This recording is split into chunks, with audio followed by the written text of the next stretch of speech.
appropriate versus an inappropriate use of AI. And so when you look at this sort of healthy skepticism that Gen Z is expressing, they're often looking to, and especially those K-12 students, are looking to the trusted sources and adults in their life to help advise them on, if you're a K-12 student, what is a productive use of AI that is helping you learn rather than just really helping you to skip over those important learning steps. If you are an employee in a workplace, is your employer and your manager helping you to understand what's a use of AI that's going to ensure that if you're in a spot like manufacturing, that it's not impugning safety and in adding unnecessary risk into the process. If you're in a customer facing role as an employee, how are you ensuring that the work that you're doing on behalf of your customers is right and is not potentially risking, for example, in a financial situation, the accounts of your customers? So I think with this skepticism comes a request from these young folks to be guided by the experts in ways that will help them mitigate those risks and integrate this AI into their work and school, because they broadly acknowledge that this technology is here to stay. Even though they're a little bit reticent to adopt it, most Gen Zers acknowledge and accept that this technology is something that they're going to have to learn, that they're going to have to understand how to integrate. And so again, they're looking to those trusted sources to help them do so in a way that's helpful rather than harmful. So when I think about kind of where we are with AI, with our current crop of students in school and entering the workforce, I think a little bit to the millennial generation, where in a way there's kind of like an early millennial and a late millennial generation that kind of is fueled by their interaction with the internet. Do we see kind of that same, I don't want to say schism, but a little bit of that difference within the generation about when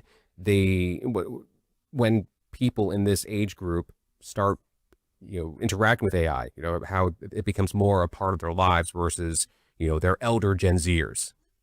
Yeah, it's a great question, and one that is a little bit of a working theory that I'm trying to unpack as to maybe why Gen Z is reticent to accept this technology. Because on the one hand, you have recently things like the report from the Surgeon General talking about the unintended and negative consequences that use of social media has had on folks who use social media. And of course, Gen Z is the generation that was probably most acutely impacted by it because it was part of their life for so long and from such a young age, as you mentioned.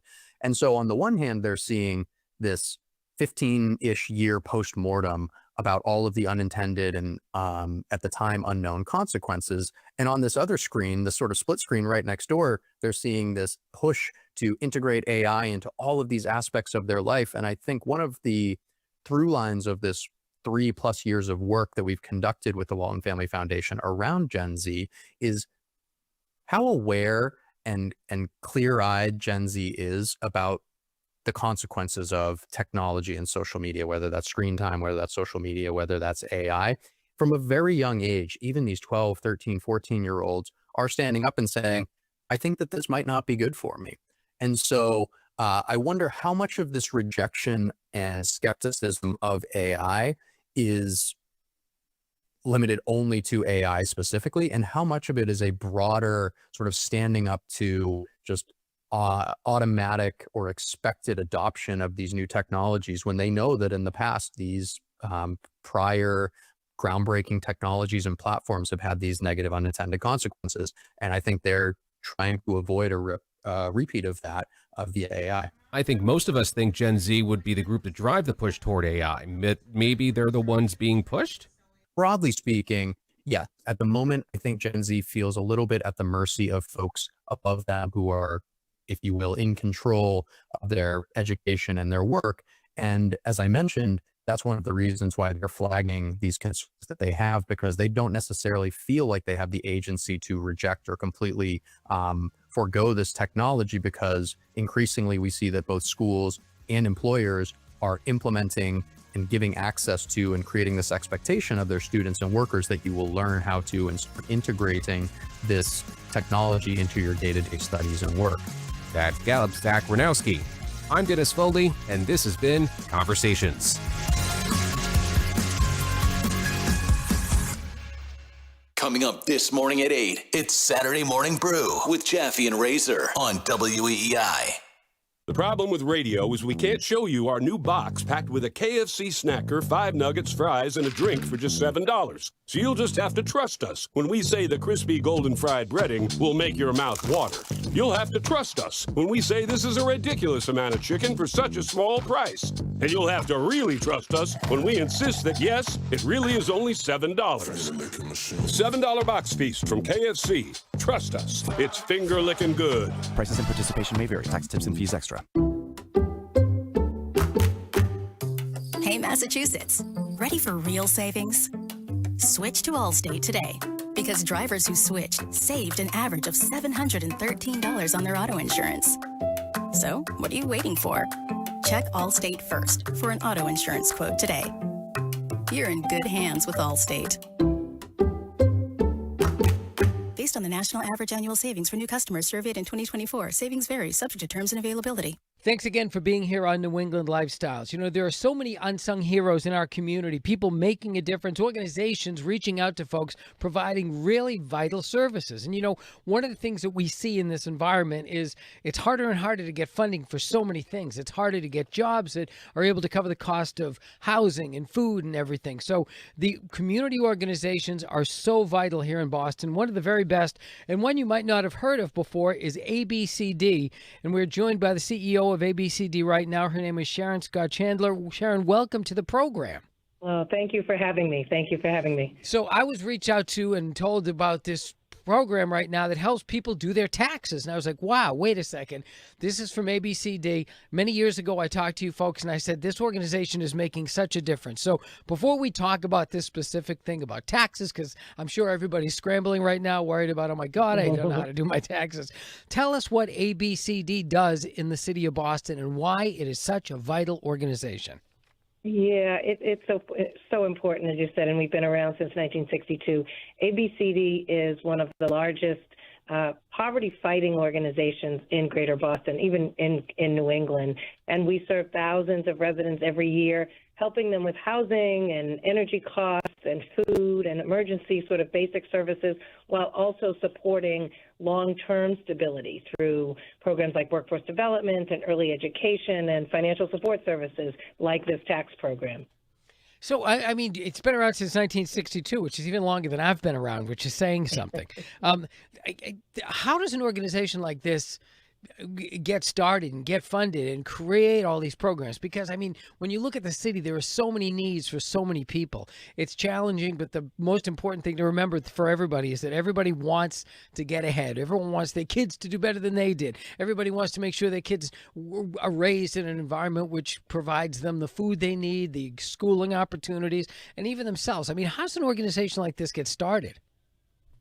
Yeah, well, I'm glad that you asked that, because ABCD is actually part of what we call community action, and it was born out of the 1960s during the war on poverty. And so there was a lot going on at that time, you know, around social justice, around economic opportunity for people. And so they created, the government actually at that time created a program called Community Action. And there are 1,000 of us all across the country, actually. And our mission is really to work with people and communities to help themselves, you know, help give supports and tools to help them, you know, survive some of these emergency and rising costs of things, but also really put them on a path for economic stability, security, what we call economic mobility. So we've been around for that long with an intentional purpose. We do have a public line item or public funding for this program. However, it is by no means supports the entire program. And so, in fact, there's a lot of support from private philanthropy, from state government help, and the like, to really involve the community and help the community in all those ways that you talked about. The thing that really blows my mind is the fact that, you know, certain organizations help like one aspect of the community. Like we help the elderly, or we provide health care, or we provide immigrants a lot of, you know, welcome opportunities to get their feet under them. But in this organization, you're providing virtually everybody in the underserved community of Boston with all the tools, support, and resources they need to really do the things they want to do and become the people successful they want to become. And the thing is, it's like, when I'm looking at it, there's elder services, there's children's services, career development. You provide foods, you help people get into housing. I mean, an organization like that how do you hit everything? Wow. Well, it is comprehensive, and it is whole family, and it is whole community. We approach the issue of poverty and economic opportunity as a whole community effort with multiple needs. And in this day and age, actually, poverty and just trying to get by is a complex thing to do. It isn't just housing. It isn't just food. You actually need all of it. The demands are rising, and the needs are complex. They're not singular anymore. And so we've just always, and that's why we do it so well, is because we've always approached it as a holistic challenge and a holistic, kind of thing to work with people on. And in thinking about people's whole families, we have children in the home, and we have elders in the home, and we have working folks in the home, and all of those folks need help in order to move ahead economically. I'm looking at your locations, and, there are so many places. I grew up, I'm a person who is a Bostonian through and through, born in Dorchester at St. Margaret's. I lived in Jamaica Plain for a while, grew up in Hyde Park until, so I've been all over the place. And as you go through it, there are locations that provide this information all over the city. So first off, ABCD. Kind of a cool name. What does that stand for? What does that mean? It's called Action for Boston Community Development. I like that. And really, its origins are about developing the community, and so that's why it was named. And it just so happened to be ABCD. So it's and it's funny. I grew up in Mattapan, so I am also a product of the city. Very nice. Understand all the nuances that we all face in the city, and trying to, really do better for ourselves. And you know what else I love about this city is the fact that I grew up in such a diverse neighborhood. People from all races, creeds, colors, locations. I mean, that's the thing I love about Boston. And that's something that over the years, it just makes me so sad that people have kind of tried to paint, this community, that community. We're one community. Everything about this community makes it special. I'm married to an immigrant. I am married, my parents came over. I was on welfare as a kid. Everyone goes through the cycles of coming here, learning about where to go, getting the resources. And I think that's one of the things that really stands out to me about Boston ABCD. And by the way, if you want to get information about the organization, bostonabcd.org. And the cool thing about this is, one of the things that people run into is they don't know where to turn for resources. And I swear to God, I'm looking at this board, and it has all the little, the information about the education or energy or career development. You click in, and it's a wealth of resources. I mean, people want to know, how did you put together such an amazing collection of resources for people to find out what they need to find out? Well, it does. It really goes back to, we look to the community to tell us what the needs are, to tell us what kind of help and support that they need. We do community assessments. We have, as you said, we have centers in every neighborhood, and we're intentional about that, about making sure that we're close enough to people's needs and people's homes, and really part of neighbors, being neighbors with them in the community. And that's why so many of the programs that we have are responsive to the needs. And as you said, we have a center in every neighborhood of Boston. We also now cover Malden, Everett, and Medford. And so it really is driven by community, and that's what makes us holistic. It's what makes the program so responsive to the needs. And again, I'm on this website, again, bostonabcd.org. And, if I want info on career development, it's there. Children's programs, education programs, energy. I mean, the cost of energy is crazy. It's good to know this information about that. Elder care. When my parents got older, I didn't know where to turn. You guys have information. Food, essentials, financials, health, housing, immigration, youth. I mean, youth, there's the thing. Kids' needs and youth needs are a little different sometimes. As they get older, they need different things. And I see that there's a summer works program available. There are so many things you provide here. And as I said, the idea of talking to you folks came about because of an email I got about tax information. So you guys are really getting it done. We are. And you just named every important issue and thing in people's lives. I mean, whether it's youth programs and everyone. I mean, I had a summer job. I'm sure you had a summer job. Oh, yeah. Summer jobs are what, sort of lays that foundation for work for the rest of your life, and not only puts money in your pocket in the summertime, which teenagers need, but it also contributes to the household, and it gives young people that sense of work ethic and that sense of, starting their career even as a teenager. So, yeah, that's one of our signature programs that we've had around for a long time, and it just continues to be one of the most important things for young people as they're educated. Their education and their work experience is critical foundation. And that's one of those things, we've heard so many times that people, you want kids to be able to read at grade level by the third grade, which is important. But you also want to give kids an opportunity to work, earn a little bit of money, and understand that they can make a lot of their own way just by learning how to make money, save money, find out skill sets that can give them beyond just like, so many kids think there's only 2 or 3 jobs they can get. There's a lot of jobs out there. And if you work on, different skills, STEM training, I know that that's a big step up in the Boston area where you want kids to reach out to that. And it's like there are so many opportunities and so much information. And I think ABCD, from what I'm looking at here, you guys really have done a great job of providing resources. And if people listening out there are interested in getting access, I mean, the easiest thing to do is just go to the website. But what else do you want folks to know about Boston ABCD?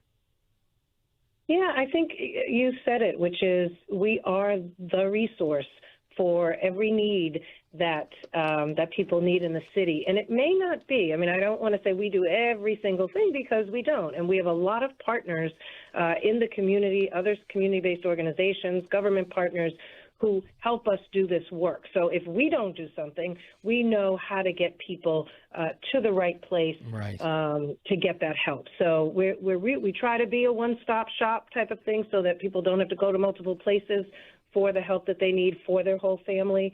But when we don't operate a program, or we don't have the answer, we really find the answer in that other resource that we partner with. And that's just it. So many people don't know where to turn. And if they don't know where to turn, they can turn to you. And if you don't know where to turn, you can certainly get people in the right direction, which is kind of, it's like, look, if we can't get it, we'll work on it together. And again, if you're just tuning into the program, ABCD, what a great program they have here in Boston, providing a lot of resources. We're on the phone with CEO of ABCD, Sharon Scott Chandler. Let's go back to the original thing where if folks are in Boston, they don't have their taxes done. If you make less than $70,000 a year, ABCD in Boston will help provide you a free tax service, which is amazing. Yes. So one of those services that we have, as you said, is the tax program, and it's called the VITA. The technical term of it is the VITA program, because it is in collaboration with the IRS and all across the country, because it's rooted in a volunteer income tax program, which we have volunteers. They're certified tax preparers, and we work with people to prepare their taxes for free. I mean, every dollar counts, and so why should you pay a tax preparer? Again, you have to be in a certain income bracket, but it helps people file accurately and claim every credit that they're eligible for, sometimes putting thousands of dollars back into their pockets. So this is just an incredible program that has been around for 20 years. Again, we partner with the city. There's a thing called the Boston Tax Health Coalition. We have other community-based partners, but we provide taxes in 12 of our sites across the city, just really trying to get people the help that they actually deserve. They earned this money. They worked for the money, and these are tax credits and tax returns that they deserve. Well, let's flip this around now. Not only do you offer those programs, but, it's often been said that volunteers are the lifeblood of any organization. There are a lot of volunteer opportunities, and I popped down to the volunteer opportunities, and I see one of them was tax preparation. So it's like, if you have a skill set that you'd like to help bring to people in need in the city of Boston. ABCD can use your help, whether it be, obviously we mentioned tax preparation, but maybe you are really good at a educational discipline. Tutoring is needed. Head Start support, special event help. There's group opportunities. Obviously, if you want to help out in a food pantry, there's opportunities to do that. There's a ton of opportunities. Talk about why volunteers are so important to any organization like yours. Yeah, I said it before, ABCD doesn't do this work alone. We do it in partnership with people who we serve, and we also do it in partnership with other organizations and the city and the government and state feds. But we also do it in partnership with volunteers, people who really want to give back, people who have, as you said, skill sets, people who just have a good heart, people who really of all ages and all skill sets. In particular with the tax preparation, there is a training program because, as I said, they're IRS certified, so you do have to go through a training program. But we have hundreds, we've had thousands of volunteers over the years, people who come back year after year to volunteer to help people do their taxes. And we have volunteers say it is just amazing to, work with someone who is low income, is struggling, and to do their taxes and for them to see, yes, you're going to get $3,500 back. I mean, it's an incredible feeling to volunteer at ABCD, to give back to the community. We actually have a celebration every October for some of our most beloved volunteers each year because it's such an important component of the work we do. We cannot do this work alone, and volunteers help us do that. And of course, you can also make donations because these programs are really making a big difference in the community. Obviously, there's corporate donations and stuff like that, but you can donate as well because these programs are vital. And if you're someone who has at any point in your life needed some of these programs, as I said, I grew up, I was on welfare for a while. I couldn't afford college for a long time, had to find a way to get through that, needed tutoring because I was dyslexic.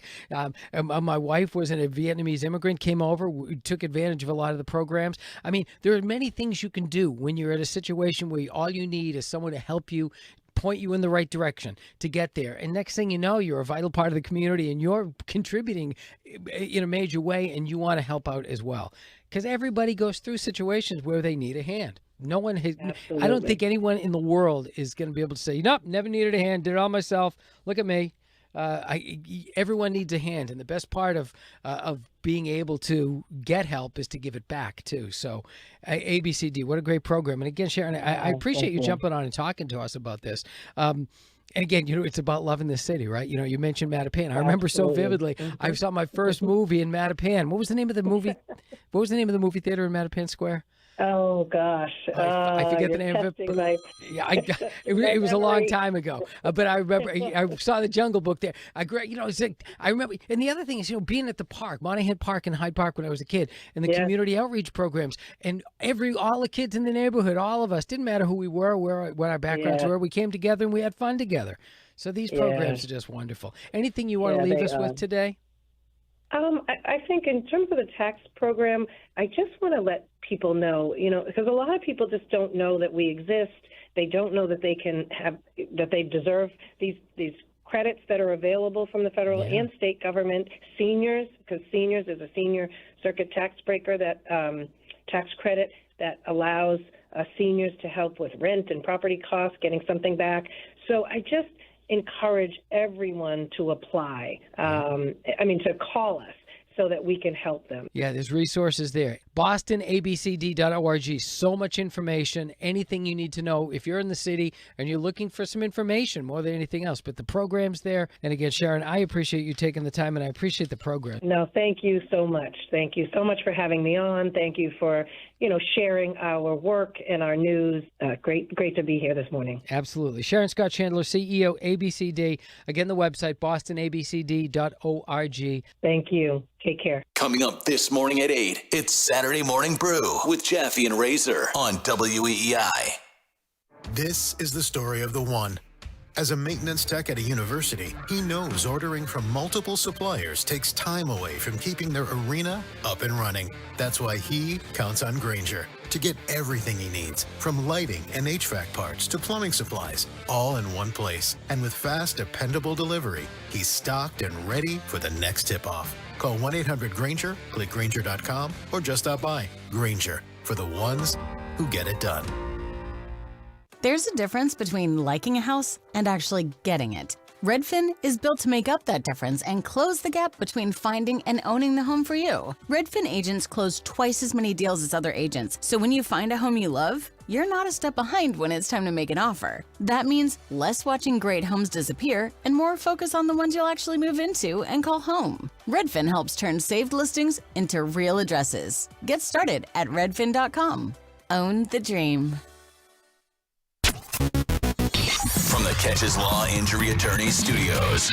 Every game, all season, the Sox play here. 93.7 WEEI FM and HD1, Lawrence, Boston, and Odyssey Sports Station. This is Saturday Morning Brew with Billy Jaffe and Andrew Razor Raycroft. Saturday Morning Brew on WEEI is brought to you by Apex Entertainment in Marlboro with 100,000 square feet of pure fun. Now, here's Jaffe and Razor on WEEI. I don't know if you ever feel this way this time of year, but I will fully admit that I do. Driving in on a very nice morning. Yesterday was spectacular, right? Yes. Okay. Yeah. Welcome into Saturday Morning Brew with Jaffe and Razor, by the way. But I don't ever get like FOMO with regard to. But I actually, I'm going to contradict myself. I kind of do this. I see everybody running because everybody's getting ready for marathon, right? They're finishing it off, and I'm like, that kind of looks like, I wish I was a runner, like. I don't say it looks like fun ever, but, I'm like, you go out and run 45 minutes to an hour. Now, these people doing 2 hours, but you're done. You're done for the day. And it's easy. You don't have to go anywhere, do anything, put any gear on. And then I remember that they're preparing for what is a miserable experience for the life of me. I don't know if you ever had to do it in training camp. We had to do it at Michigan, but not a marathon. It felt like a marathon, 5-mile run to finish. We used to have to run the stadium. I think I've told you, we used to have to run the football stadium. That was always an interesting day. Interesting in a not great way. Challenging, but different and crazy. But then we'd have to run the 5-mile run. And that was about my max. I don't know about you. So my point is I come in, I'm like, I love Boston this time of year. I see all the people running. The weather's getting great. It's close to playoff hockey, and we're going to dive into that real quick here. But then I'm like, ooh, look at all these people running. Now I don't want to do that. I don't want to do that at all. The marathon is It's awesome. fascinating to me. It is, because it is not fun in any way. Like, I feel so bad. How many people do when you know I run watch. You always get a couple people a Right. year. Right, like I don't have any steady marathon guys. Neither do I. Every year maybe they one. do it. I don't know a yearly guy. Every year you get a couple of people that have a cause that they've been here forever and said, I'm gonna finally do it this time. Yeah, I see. I mean, again, it's like days like this. And then I see them at like 3:00 on Monday the 20th at mile 22. Yeah. And you're like, dude, Why? I told you. Told you. I get the personal challenge thing. Yeah. Our friend Copey did that once. Yeah. See, well, like, why would he ever do that? Well, because he likes the challenge. Yeah, that's right. And he did it, and I think he felt gratified. Yeah. But, man, I get that little bit of like, oh, man, if I'd gotten up at 6 a.m., I could have done 8 miles or whatever. Yeah. Been done for the day. But I don't know. Anyways, just thought that was interesting. And yesterday, spectacular. Top day of the spring. Hopefully there's more of those to come next week. And, again, I go back to now bringing it back to hockey. It's playoff fever. Yeah. And today is a really prime example of games mattering. We're down to the last 3 or 4, well, mostly 3 for most teams around the league. There are 15 games in the NHL today. 15, starting with your Boston Bruins hosting the Tampa Bay Lightning, 12:30 at TD Garden. Game is not on Nesson. It's on ABC. But it's then after that, there are 14 more games, and 14 of the 15 games today have, when I say legit, there's a few that are minor playoff implications, right? It's the old what if this happens, this happens, this happens. But except for one game today, Razor, every game actually touches the playoff race in some way. The only game that doesn't, and yet it still impacts the Boston Bruins, is Florida and Toronto. There you go. Okay? It's actually more important. In many ways, it is more important. For those two teams, it's Right. very important. The reason being, folks, if you're not fully ensconced in the Bruins, is that, Boston holds Toronto's first-round pick in the draft this year as long as it doesn't fall into the top 5, or meaning Toronto doesn't fall to the bottom 5 in the NHL and they get a protected pick. Right now, they're tied for that 6-7 spot. So the Bruins need them to win today. Now, that would be nice. I don't know what Florida would think about that, though. Do we get a 3-point game there, maybe? Anyways, Florida's happy to tank. They are. They're happy to lose. Like that. That's going to be that could be a 7-6 overtime win, or a 0-0 one. And there's another, or 0-0. That's right. It could be another huge game. Right at 1 o'clock, right after the Bruins, is Ottawa and the Islanders. Mm-hmm. Ottawa's hot, brother. They are. Oh yeah. They are hot. Are they really good? Rhetorically asking. I think they're pretty darn good. I do. I think they've had a completely wildly volatile season this year, Razor. Yep. From just everything there. From the Tkachuk, or, when I say the Tkachuk brothers, meaning recently the podcast thing with their dad, to Linus Ullmark being out forever, to all that. Are they as good as they're showing? I think so. Oh yeah, I agree 1,000,000%. I think Ottawa.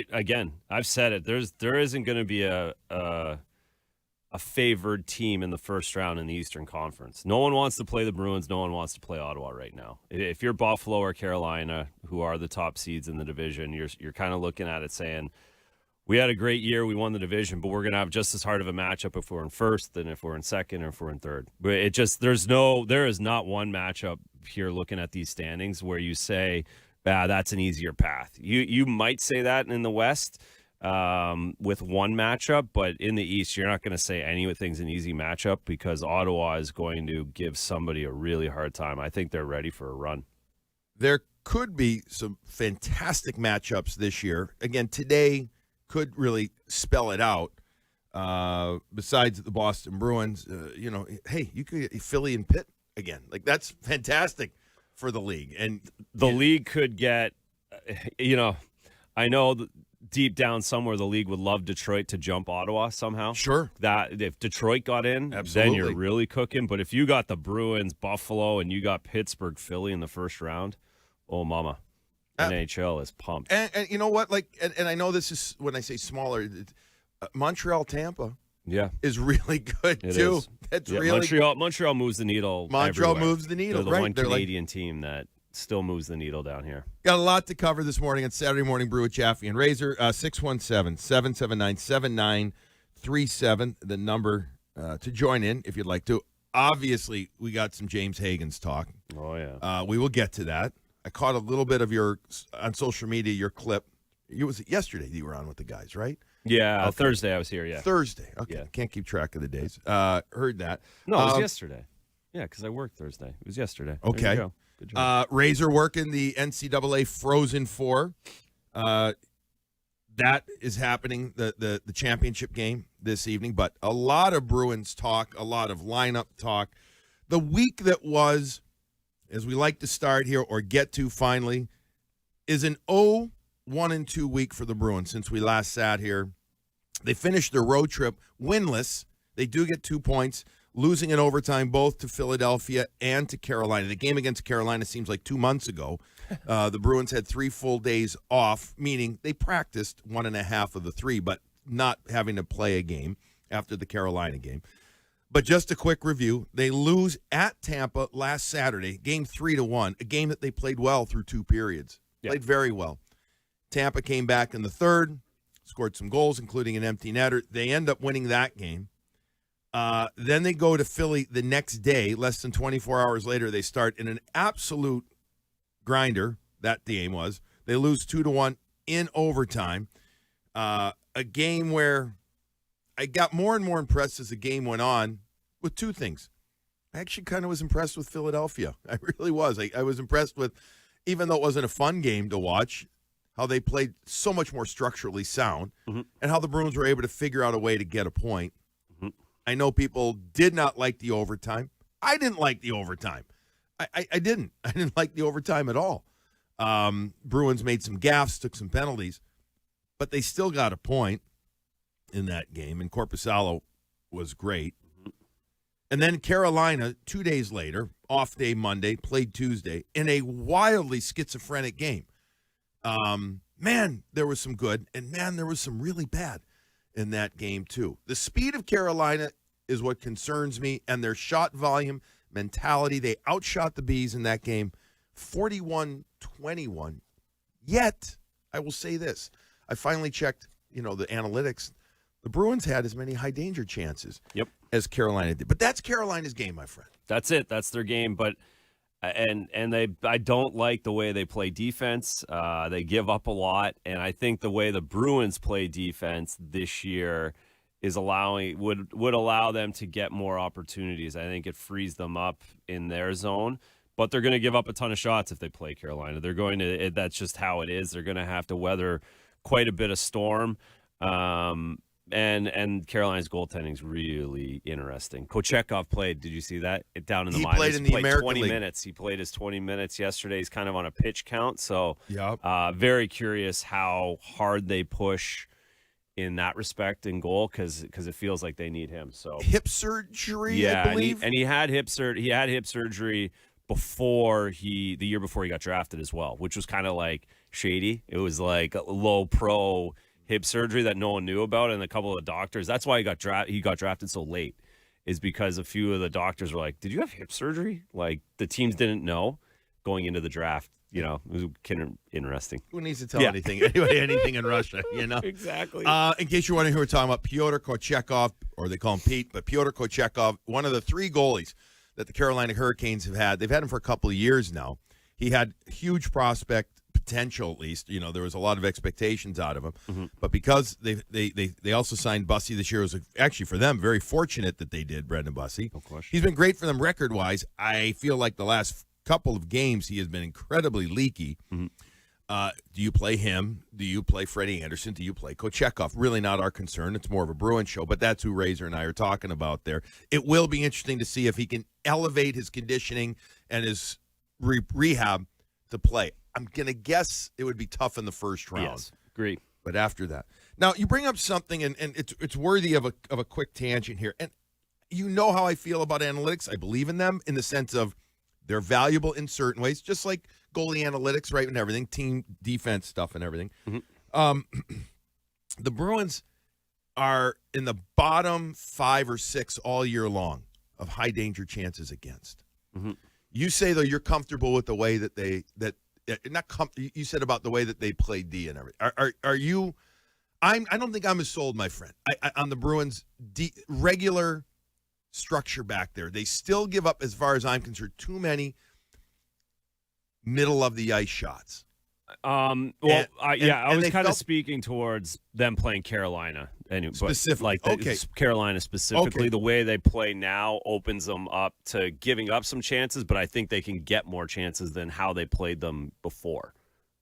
With the hybrid defense, slowed them a little bit. Now they can, man on man, they can go. Right. Puck turns over, they're gone, and Carolina can't match that as well. What about in general, though? But is the Bruins team defense stout enough?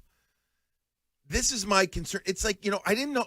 None of us thought they'd score like they're scoring this year. And yeah, of course you're going to go through ups and downs, and the power play hasn't been great lately. I mean, but when it's all said and done, now that we're getting close to playoffs, do they have enough structure to that D? And I'm not talking just the D men. Obviously, it's important, but the whole structure.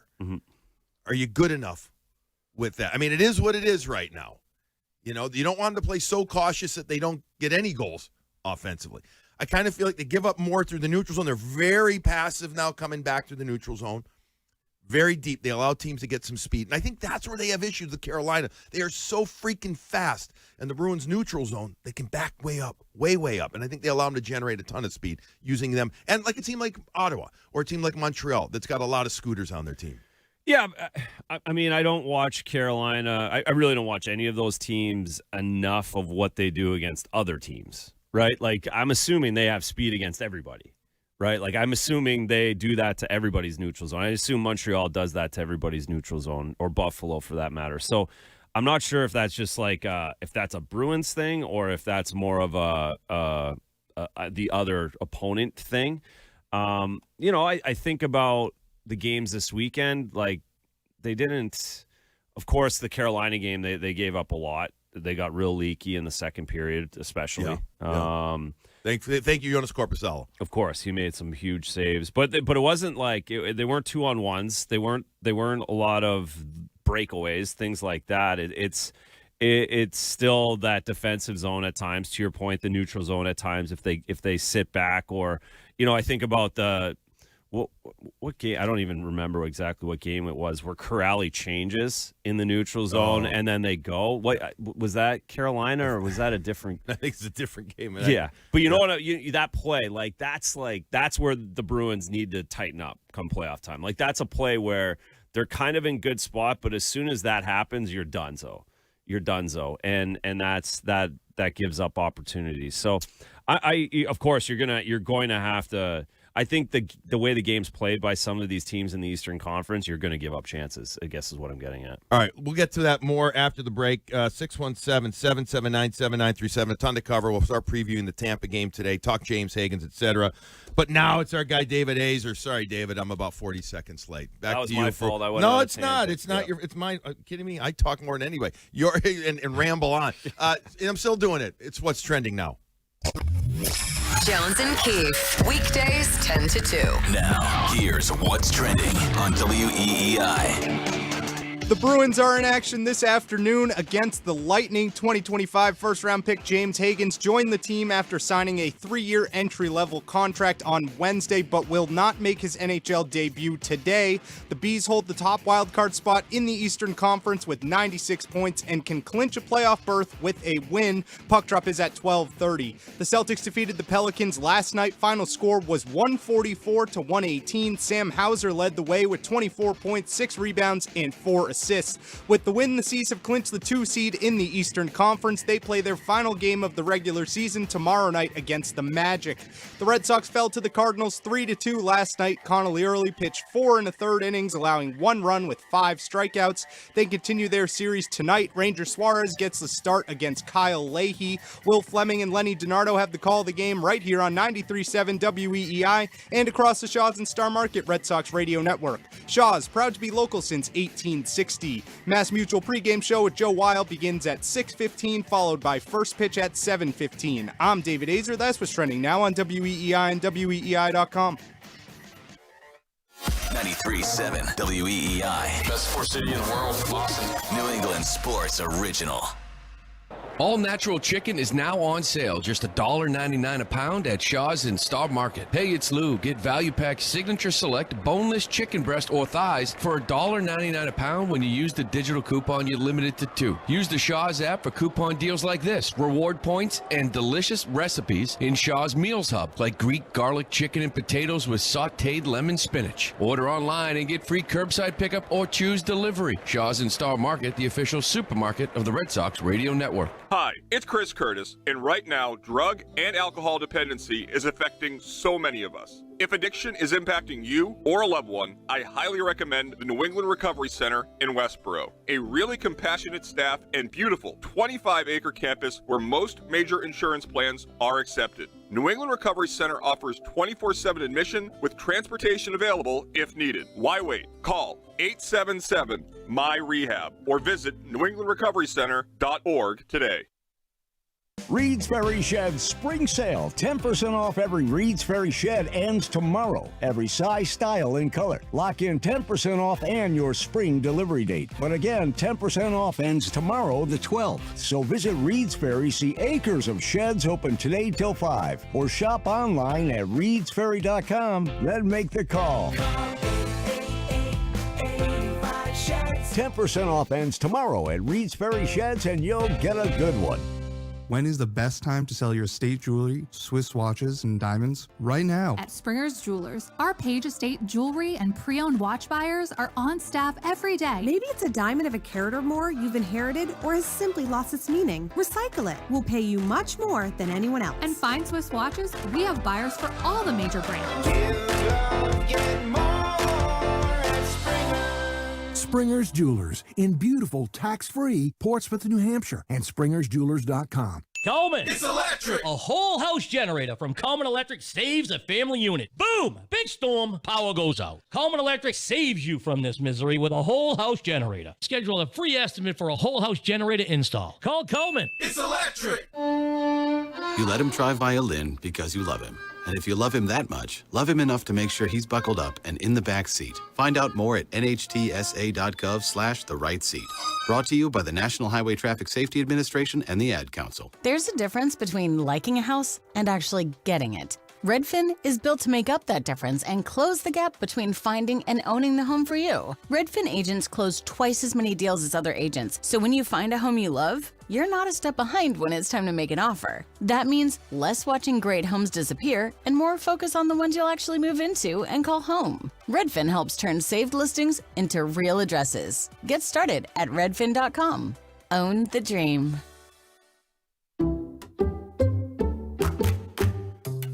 Allstate is Massachusetts' trusted auto insurer, protecting cars across the state, from Boston to the Berkshires. We're by your side when you need us most, providing you with affordable auto coverage you can rely on.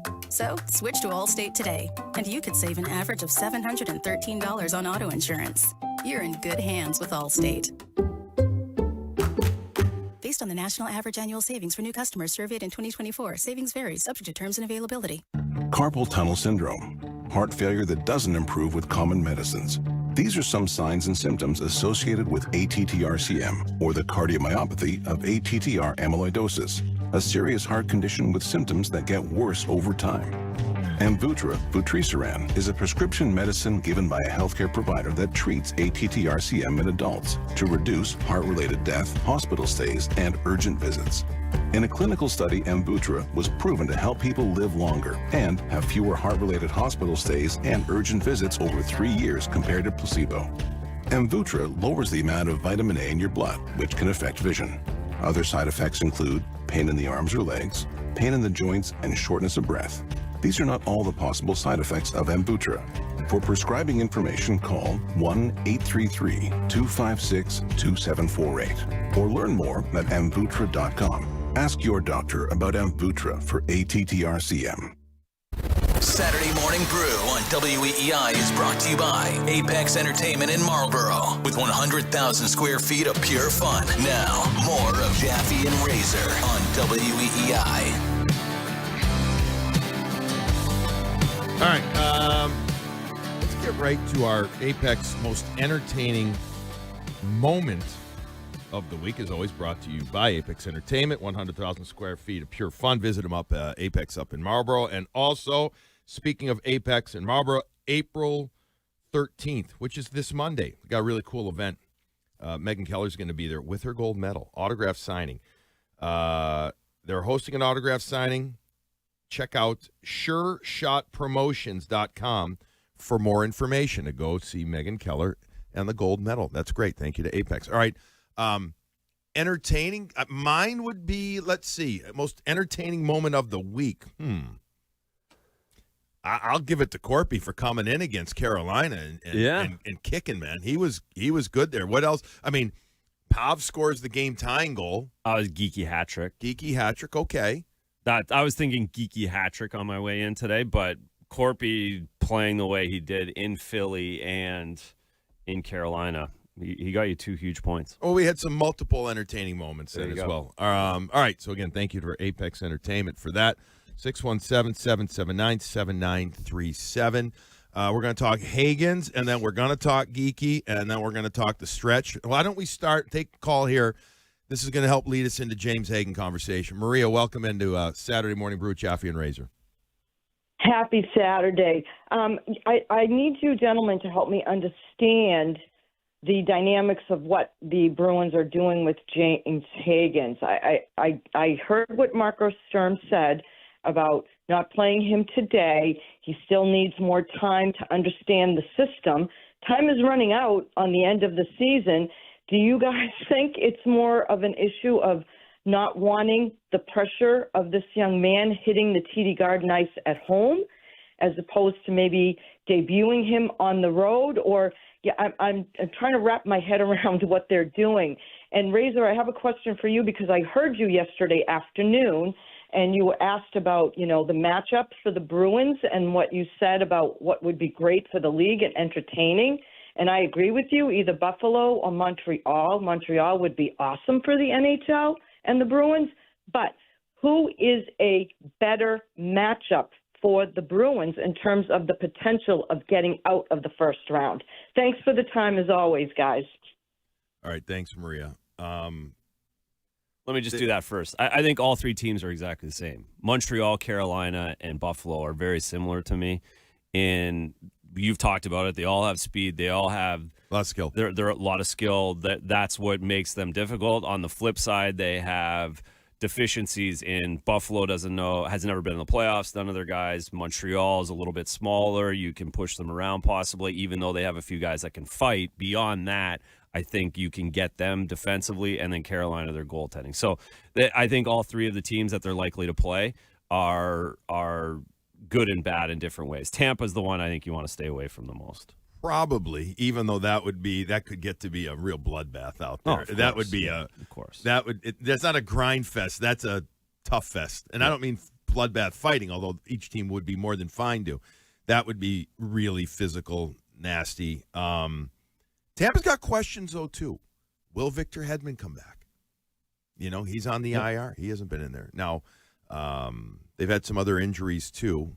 Be interesting to see, just a tangent for 1 second, who the Bruins see in net today. Both of us agree that there's probably a good chance that Jonas Johansson plays today instead of Andrei Vasilevsky. Yeah, I thought that the way the week went, Vazzy played all week, and he doesn't like playing in Boston, and it's an afternoon game, and he can just hang out today. Yeah. So I think we see Johansson. Okay. I agree. I think that happens, too.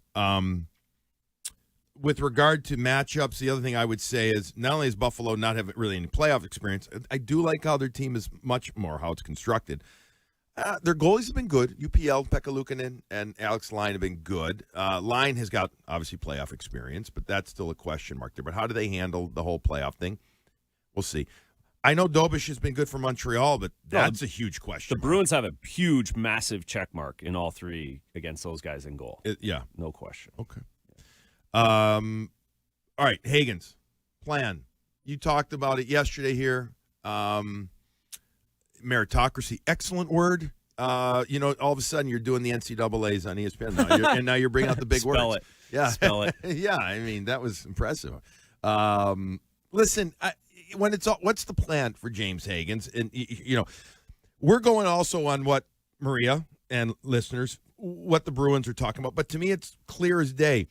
They have a kid who is incredibly he's respectful, too. He gets this thing. He understands what's going on. Correct. He's done it perfectly. Everything's worked great for both the player and the team and how everything's handled. It could not have gone better. I'm fascinated with the question. I really am, because I think it's just gone absolutely perfect. Like, what's the plan with Hagens? Well, you're seeing the plan. We just saw the plan's been perfectly executed to this point for the kid and by the kid. I'm impressed by the kid. I am too. I had a nice chat with him the other day. Know people associated with him, and he's high remarks. Obviously, we've seen him play for 2 years now at Boston College. We both worked those games. To me, so all right. Why doesn't he play today? Let's just do the nuts and bolts. Why? Because the big thing a lot of people are saying out there, oh, well, Porter Martone came in and played right away for Philadelphia last week, and you know what? Porter, he kicked some ass. He's a big boy. He did well. Yep. But different. Okay? Yep. But why doesn't he play today?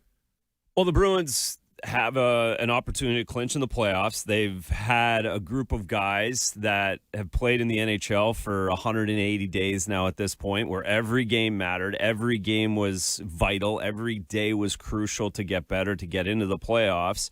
And these guys deserve the opportunity to clinch the playoff. They deserve the ability to get into the playoffs. And really, at the end of the day, when you have a very big unknown, and James Hagen's going to be an awesome Boston Bruin. He's doing all the right things right now. He's really trying to understand how he needs to play away from the puck in the pro game, all of these things. But he's a big unknown to throw into a game that decides the playoffs at this point in the season. You want to make it a less an opportunity, not just for him, but for the team to allow to be able to insulate a mistake or two, or insulate a different kind of player into the lineup where no one's worried about it, no one thinks about it, no one gets twisted off of their mindset. And I think putting him in this point, there'd be guys in the room that would kind of look around and be like, what about everybody else who's been trying to make the playoffs? A lot of fans might be saying, well, that third line left wing spot, which of course is the obvious spot for him. The other guys, the veterans, nobody's established the job. Nobody has taken it. Nobody being Michael Eyssimont, who we expect in today, Alex Steves, Lucas Reichel, who was just sent down. He could get called back up. It could be a paper type thing, too, especially for traveling and stuff coming up. But nobody, while Reichel did well for a couple of games, he's not heavy enough on pucks regularly and needs to work on that still. But yet he showed some good skill and some good ability to push the pace when he was playing with Lindholm and Geekie. Now, Lindholm, Geekie are with David Pastrnak again. So how about the fact that the most likely line would be Hagens, Minton, Husnudinov.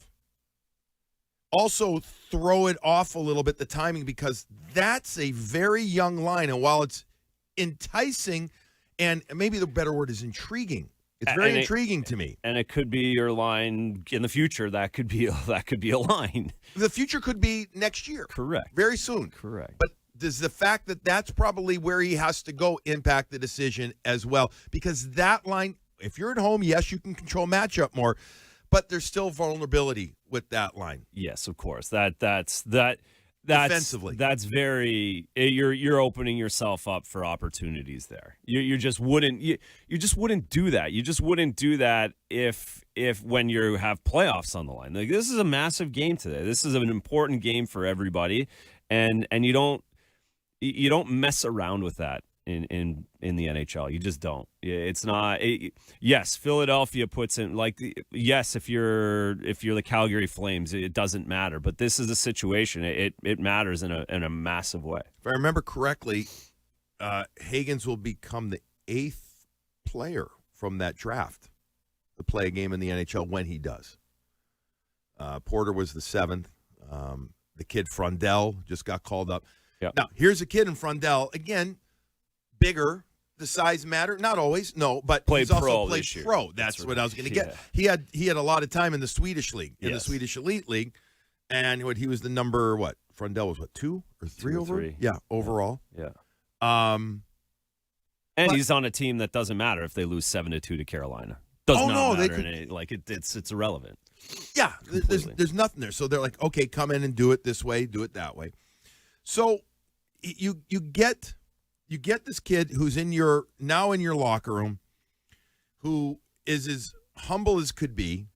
You could tell wonderfully raised, by mom and dad, school teachers, fishing boat owners too, by the way. Oh, there you go. Yeah, he works on the boat during the offseason. I don't know if he will still after signing the league minimum, which is still a nice chunk of change, $975. I'm kidding. I'm sure he will, actually. He loves doing that on the island. And let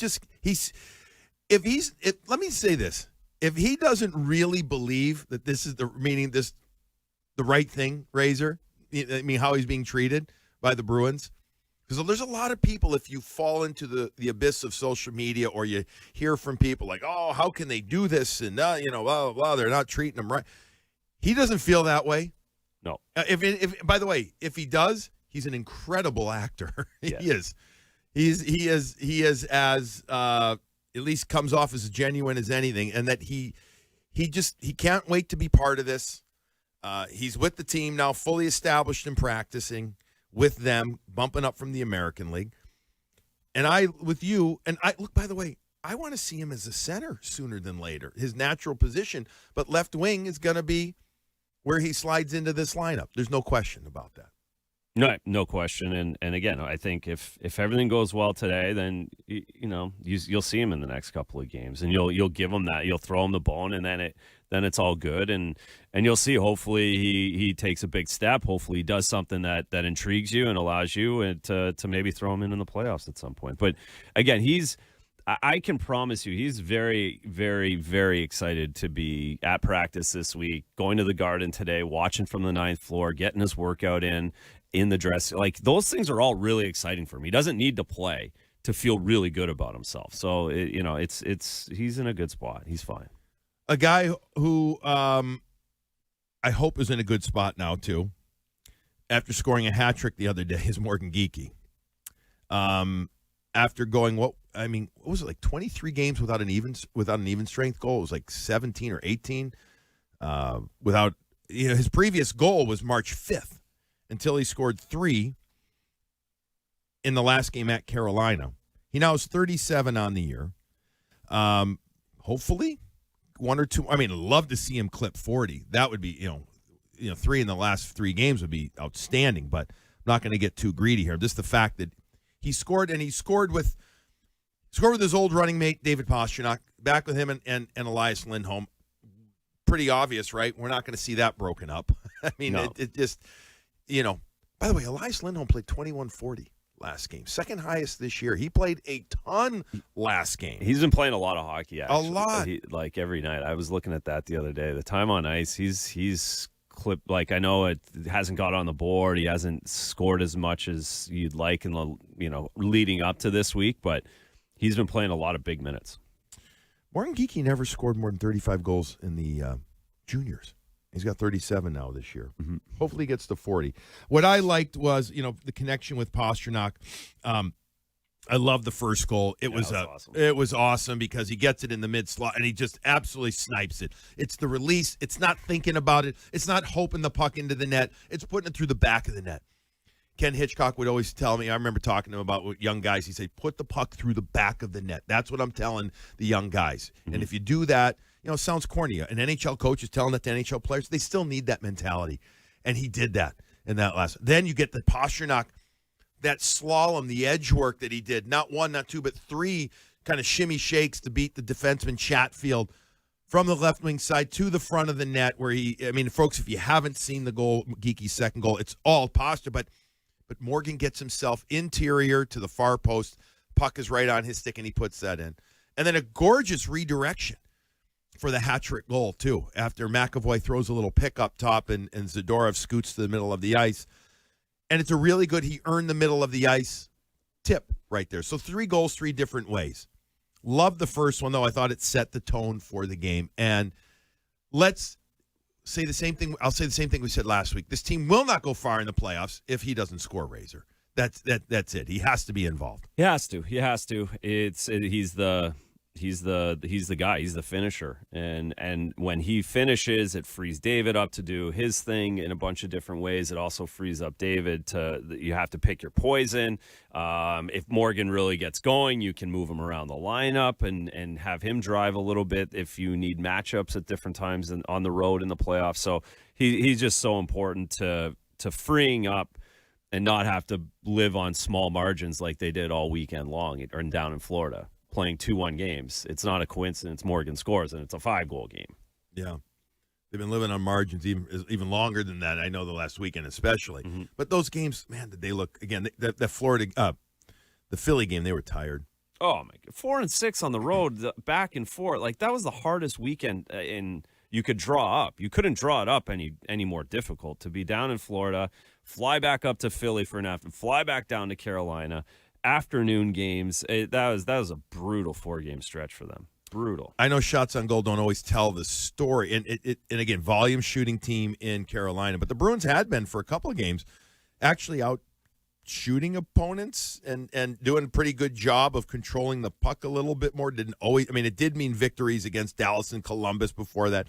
They did lose to Florida, 2-1 to start the road trip, but the last 2 games they've been outshot pretty significantly, especially Carolina. because Rod Brindamore teams have always been established a shot first from angles or from D, and then have the flanks come in and disorient or discombobulate the defense with that way. And yeah, they're second in the league in shots for, 32.4. So they do it to everybody. Everybody. And they're number one in the league in shots against.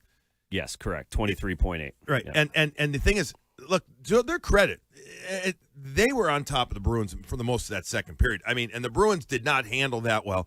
Whether that was tiredness and or the synapses, you could tell, weren't firing as quickly. But I'll give Carolina credit. Their forecheck was all over the Boston Bruins for a while. Yeah. Absolutely was. And that's what they do. That's what they do. All right. Coming up after the break, we are going to talk today's game. We'll talk about the Tampa Bay Lightning. Again, 12:30 game. That's 12:38 face-off today on ABC. 15 games in the National Hockey League today. So we'll look as well at just the other teams around. It's Ottawa, maybe Detroit. We'll talk about that a little bit there. Just, we touch on that in the opening segment. We'll get to that, and then we'll wrap up this Saturday morning brew with Jaffe and Razor. It is a huge Saturday of hockey. The Bruins play today. Then they go right on the road after the game today, and they head to Columbus to play tomorrow evening. That game is back on NESN, so we'll touch on that as well. All right, you're listening to Saturday Morning Brew with Jaffe and Razor. Back after this. WEEI, New England Sports Original. John Sewer and Drain Cleaning is the name to know when your drains don't flow. John Sewer is also hiring technicians at their Norwood location to handle growing demand in southeastern Mass. To join New England's most experienced team, go online to johnsewer.com to apply today. We get the job done. Celestial Seasonings invites you to experience a life full of flavor. At Celestial Seasonings, they're passionate about crafting extraordinary teas that invigorate the senses. From relaxing herbal teas to energizing black and green to refreshing cold brew iced teas and everything in between, there's a Celestial blend that's perfect for any occasion. Plus, they blend their teas using the finest herbs, teas, spices, and botanicals while packaging them in engaging, thoughtful boxes representing the goodness inside. Experience Celestial Seasonings today. The Chase Ink Business Premier Card is made for people who make things happen, like me. I'm Sam, founder and CEO of Manifest, a product design company that makes everyday products designed smarter. I get 2.5% cash back on purchases of $5,000 or more, plus unlimited 2% cash back on all other purchases, which helps us make more smart ideas into a brilliant reality. The Ink Business Premier Card. Chase for business. Make more of what's yours. Real business owner compensated for their participation. Cards issued by J.P. Morgan Chase Bank, N.A. member FDIC. Subject to credit approval. Terms apply.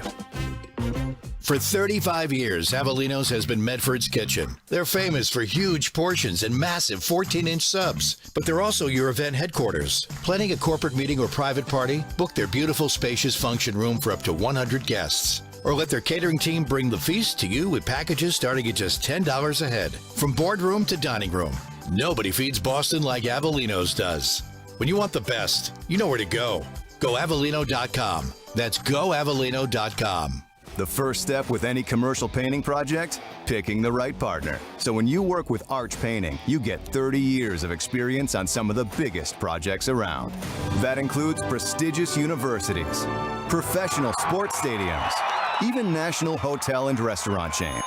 But while we've got more than 800 crews across the country, many of them local to you, Arch Painting will never be too big to care. Our personal touch helped us become the premier painting contractor in the U.S. We back our reputation with our white glove guarantee, the industry's only guarantee that starts with no money down and comes with concierge service that lasts long after the paint dries.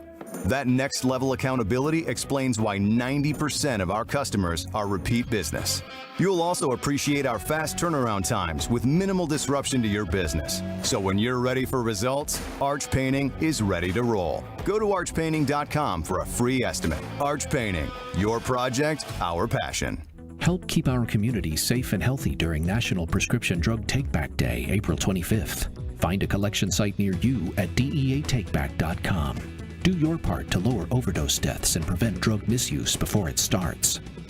If you're looking for more, visit the Nash Casino. More to play. With over 1,100 gaming machines, 36 table games, and 19 poker tables. More to watch. And our 2-story DraftKings Sportsbook with the largest screen in the state. More to enjoy. With our Culinary Collective, Top Golf Swing Suites, and free entertainment. You'll see why the Nash Casino is New Hampshire's home for more. The Nash Casino at the Pheasant Lane Mall. That's more like it.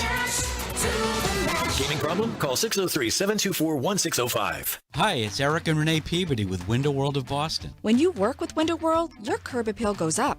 We offer a wide selection, including custom wood. From $99 per month, no money down, for a house full of windows installed. Plus, all of our windows are Energy Star rated. And while $99 a month for a house full of windows installed is impressive, we encourage you, shop around. We're simply the best for less. It's time to love where you live. Locally owned. Nationally known. Visit us at windowworldofboston.com. Do you owe the IRS $10,000 or more in back taxes? Penalties and interest are piling up every single day. Wage garnishments and bank levies could hit any moment. If you've been avoiding it out of fear, you're not alone. But waiting only shrinks your options and ramps up the stress. The truth is, the IRS settles with taxpayers every day through legitimate programs, and many qualify to reduce what they owe, in some cases by up to 99%. That's why thousands turn to helpwithirsdebt.com. They've guided over 120,000 Americans, resolved more than $2.3 billion in tax debt, and back every case with their ironclad resolution guarantee. If there's no real path forward, you get a full refund, no fine print. They even randomly select one qualifying client each year and pay off their entire IRS balance. Terms apply. Don't let another day pass. Go to helpwithirsdebt.com right now. It's fast, easy, and confidential. Find out what's possible today. Helpwithirsdebt.com. Once again, that's helpwithirsdebt.com. Saturday Morning Brew on WEEI is brought to you by Apex Entertainment in Marlborough. With 100,000 square feet of pure fun, we continue with Saturday Morning Brew, hosted by Billy Jaffe and Andrew Razor Raycroft on WEEI. All right, last segment, Saturday Brew here. Jaffe and Razor. And then after this weekend, I mean, we'll be with you as long as the Bruins are playing. Right, David? You make all the decisions, right? You want to just go, we'll go all summer. Just tell Thomas and Laird, we'll just go all summer long. Works for me. There you go. Thank you. Okay, you heard it, Mike and Ken. We're going all summer here, every Saturday. So this time next week, assuming the Bruins all the Bruins need are 2 points. Win today and you're in. Lose today, win tomorrow, you're in. Last game of the year for the Bruins is Tuesday at home against Jersey. They just need 2 points. Magic numbers, 2 points. That's it. Detroit or Islanders or Philly lose. Right. Any of those things happen, you're in. Okay. Yep. With that said then, that means they could be playing playoff hockey next Saturday. Yeah, we could be running a pregame skate from here next Saturday. We could have an afternoon game. There's 4 games slotted next Saturday. 4 games for TV slots. Yep. Sunday, 3. So 7 of the 8 series are starting on the weekend. That means 1 series is getting the Monday slot. And that'll be a West Coast team, my guess. Central or West. I don't and it also depends on building availability and overall matchup. I cannot imagine, playing the hypothetical game here, that the Bruins would not start Saturday or Sunday. Mm-hmm. You know Montreal is going to get a Saturday night game with home ice. Yep. And so there's going to be a 7 or an 8, probably a 7 o'clock start or 7:30 for Hockey Night in Canada up there. The rest will work around that. Assuming that the Boston Bruins get in, I can't see how they wouldn't be playing Saturday or Sunday. So my point is, we could be, as Razor, you just said, either heading to morning skate or heading to a practice from here next week. The playoffs are beginning. Unbelievable time of year. Obviously, we're biased. We love it. But they've got an opportunity today to put the proverbial playoff position in a nail in the coffin. They're playing a team, though, that's lost 3 straight on the road. So the Bruins went on a 4-game roadie and went 0-2-2. Tampa's been on the road. They started in Buffalo. They lost 4-2. Then right to Ottawa, back-to-back, lost 6-2, a game that was closer until the third period. Then it got blown open. Then they were in Montreal in a very scrappy game, a little surprisingly scrappy, perhaps. Montreal was ready to say to them, hey, we're here. We're playing. We're not little brother anymore, right? That's what Montreal did in that game. There was a lot of scrappiness to it. And there was 71 minutes in penalties for Tampa, 55 for Montreal. Now, a lot of that was shenanigans at the end. But Montreal ends up winning that game 2-1 on a play. Montreal gave up, or Tampa scored a goal in the last 2 minutes of the game. Darren Radish scored a slap shot. It was like a minute and whatever left. And then like 30 seconds later, Slavkovsky scores a goal after a very bad turnover behind the net. So they didn't even get a point. So they're 0-3. So the Bruins aren't the only team that went on these 4-game roadies and had a hard time. I guess that's my long-winded way of saying it happens. Correct. This time of year especially. Yeah, no, exactly. It really does happen. Don't read into anything what the Bruins did the last 8 games, let's say. The 4 great games against playoff teams prior to losing these games on the road. It's worried like how they are going to look going into the playoffs, or how you say their momentum into the playoffs starts today. They have a pretty good setup for tomorrow because Columbus is in Montreal tonight. Like, they're actually going to be the team sitting, hanging out, having dinner, watching Columbus play tonight with this early game. And with the travel, they're going to be in Columbus early. Columbus is going to be really late because they have to go through Montreal and the customs and everything else. And then to play the afternoon game tomorrow, it actually lines up pretty well for Boston, and then the Tuesday night game. So they've got lots of runway here to tighten their game up. Tomorrow's game, 6 o'clock start. I thought maybe it's 5 o'clock pregame on Nesson, 6 o'clock game on Nesson. So, yes, so a little bit of, in theory, an advantage for the Boston Bruins to be done and then to get in. Columbus had that run, and then they've gone, they've fallen off. They're at 90 points. I just don't see it happening. The Rick Bowness effect was good for a while. 2-7-1 in their last 10, yeah. So we mentioned 3 losses for Tampa Bay Lightning. Their lineup has been a little bit all over the place, too, just given that, again, Victor Hedman has been in and out all year. He is still out. He's on IR. No word where he's at. Brandon Hagel, who's a hell of a player, make a great Bruin. He's not going to, but I'm saying he's that type of guy that make a great Bruin. He's got a lot of 63 in him in his game. You know, he does. He's a lot of Marchand in his game. Yep. He's been out, although he has skated the last couple of days. Don't be surprised. I wouldn't surprise me actually, on the one hand, it might surprise me, but I heard, he practiced yesterday, so maybe he's ready to come back, but he had been out for a couple of games. So just something to keep an eye on. The big thing, though, as we said, and if you're just joining in, who's going to play goals? Is it going to be Andrei Vasilevsky? Razor pointed out he played the first 3 games on the roadie. Or is it going to be Jonas Johansson? The big Swedish kid who's been all over the league. He's actually played pretty well for them this year. And as you pointed out, earlier in the season, right, he beat the Bruins in that much earlier, in early October. Yeah, the last time they were here. And Vasi, for whatever reason, doesn't like this building, or doesn't usually play well, or hasn't played a lot of these games in Boston the last little while. So I would expect to see Johansson. This is a nice one for him. If I was the starting goalie, I'd like to take today off too. The only team in the league that has more fighting majors than the Boston Bruins is the Tampa Bay Lightning. A lot of those came against the Florida Panthers. There's been some against the Bruins too, including a goalie fight at the Stadium Series game between Vasilevsky and Swayman. Do I see a rumble today? I don't know if I do see that. Would the Boston Bruins be willing to get something going if they need that energy or something? Yeah, between Kastelik and Janot and maybe Zadorov and whatever, perhaps. That could happen. I'm guessing it's going to be just more physical than it is fights, just the way it works for a 12:30 game. Do we have time for one more call? Do we got time for it, Dave? All right, we'll take it quickly because one more just came in here. Depot from Connecticut, welcome into Saturday Brew with Jaffe and Razor. Good morning, guys. Quick one. If the Bruins don't get the Toronto pick because they're in the top 5, what pick would they get?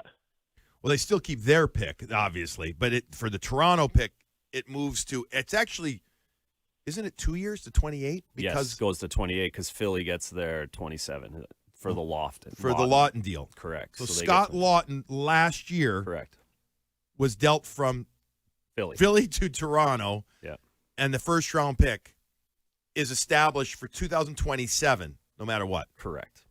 So they get that pick. So the Bruins would have 3 first-round picks then in 28. They get the Florida one, they get the Toronto one, and they get theirs. Right. So would it be the end of the world? No, because you know they're moving 1, if not 2 of those picks. Yeah. On the other hand, it'd be a little bit of a buzzkill if they didn't get that. You can't control, whether Toronto's tanking or not. You can't control that. That's another team, et cetera. But, boy, would it feel good if the Bruins got the number 6 or 7, and then they had their own probably around 20th to 22nd pick, depending on where they finished. They could be lower than that, actually, depending on what they did. It's going to be lower because of they're actually, they're still ahead of everybody. Where are they, number 10 right now in the league? 1, 2, 3, 4, 5, 6, 7, 8. They're ninth. They're ninth best in the league. So that means they're 23rd. And it could be even lower if they go further in the playoffs. That's right. So that's where I'd love that pick to work out this year, because it's really not a first-round pick. You're picking late in the first round. 23rd to 30th is you might get a guy who plays 200 games, maybe. Well, right, but if you're picking in the top 7. Oh yeah, no, I know. That's what you're saying. Yeah. It would be a good year to get it because you don't have a high pick already. Exactly. Like last year, it would have been a waste to have 2. Right. It's again, though, they could hypothetically take some of these future firsts, trade them to somebody else, and move up. Mm-hmm. But that's getting a little too far ahead. But Depot, that's the scenario. That's the scenario. All right. That's going to wrap it up for today. Razor's running home to get then to Connecticut to talk NCAA championship game, 5 o'clock for you guys on ESPN2 or ESPN? The big boy, ESPN. ESPN. The Ocho. Denver, Wisconsin. Correct. All right. Blue Bloods. In the championship game, Bruins, 12:30, today's ABC. Tomorrow, 5 pre, 6 game against Columbus on Nesson. Hockey all day today and a ton tomorrow as well. Enjoy it. See if the Bruins can put the playoffs to bed, get themselves in today, take care of business. Thanks for listening to Saturday Brew with Jaffe and Razor.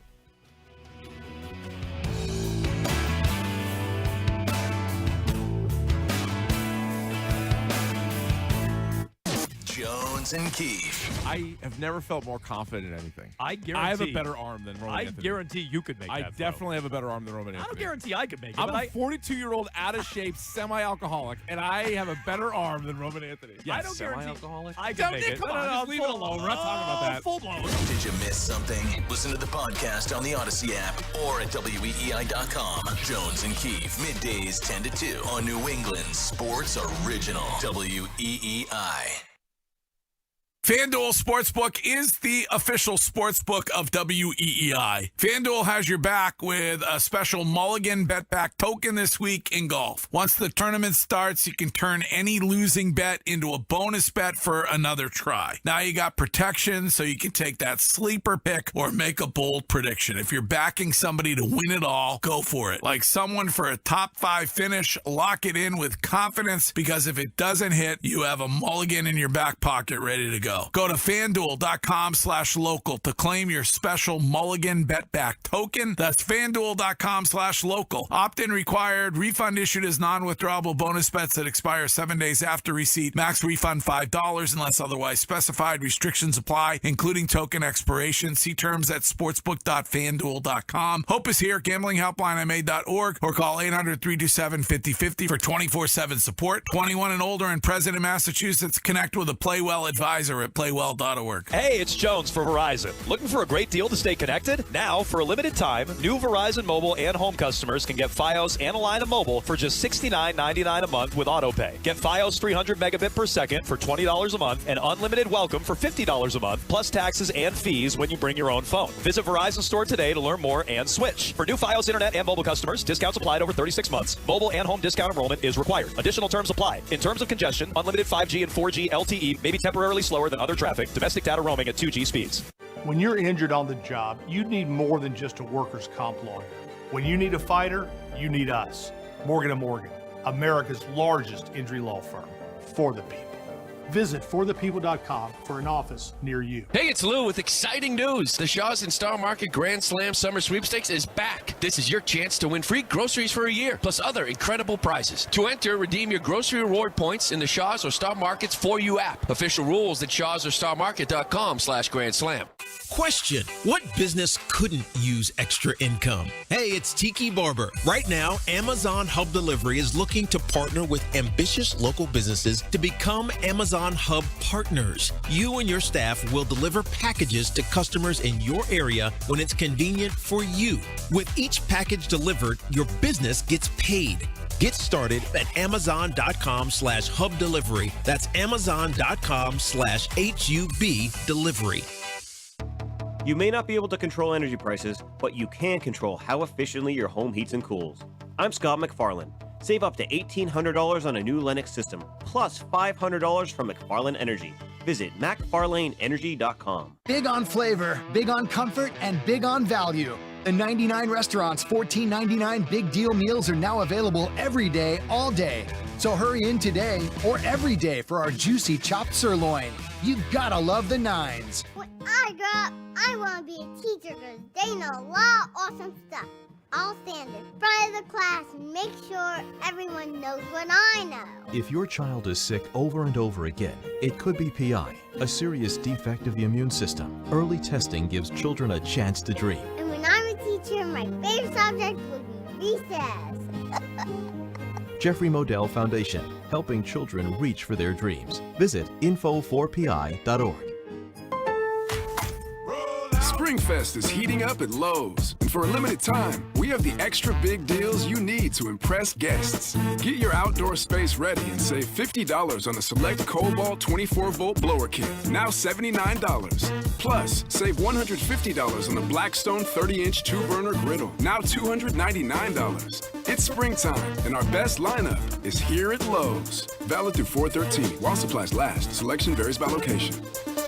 If you owe back taxes, listen carefully to rule number 1. Never go up against the IRS alone. They're cracking down, freezing bank accounts, garnishing paychecks, canceling passports. Even your home or business could be at risk. But here's what they don't tell you. The IRS has powerful tax relief programs that could save you thousands if you qualify. That's why smart people call Optima Tax Relief, America's #1 tax resolution firm. Nobody knows these programs like the experts at Optima. Their team of tax attorneys and licensed professionals have resolved over $2 billion in tax debt for people just like you. The IRS is not stopping, so don't wait. And don't take them on alone. For tax help you need, for tax help you can trust, call Optima today for a free consultation. Call 800-354-2840. 800-354-2840. 800-354-2840. Optima Tax Relief. Some restrictions apply. For complete details, please visit OptimaTaxRelief.com. From the Catches Law Injury Attorney Studios, every game, all season, the Sox play here. 93.7 WEEI FM and HD1, Lawrence, Austin, and Odyssey Sports Station.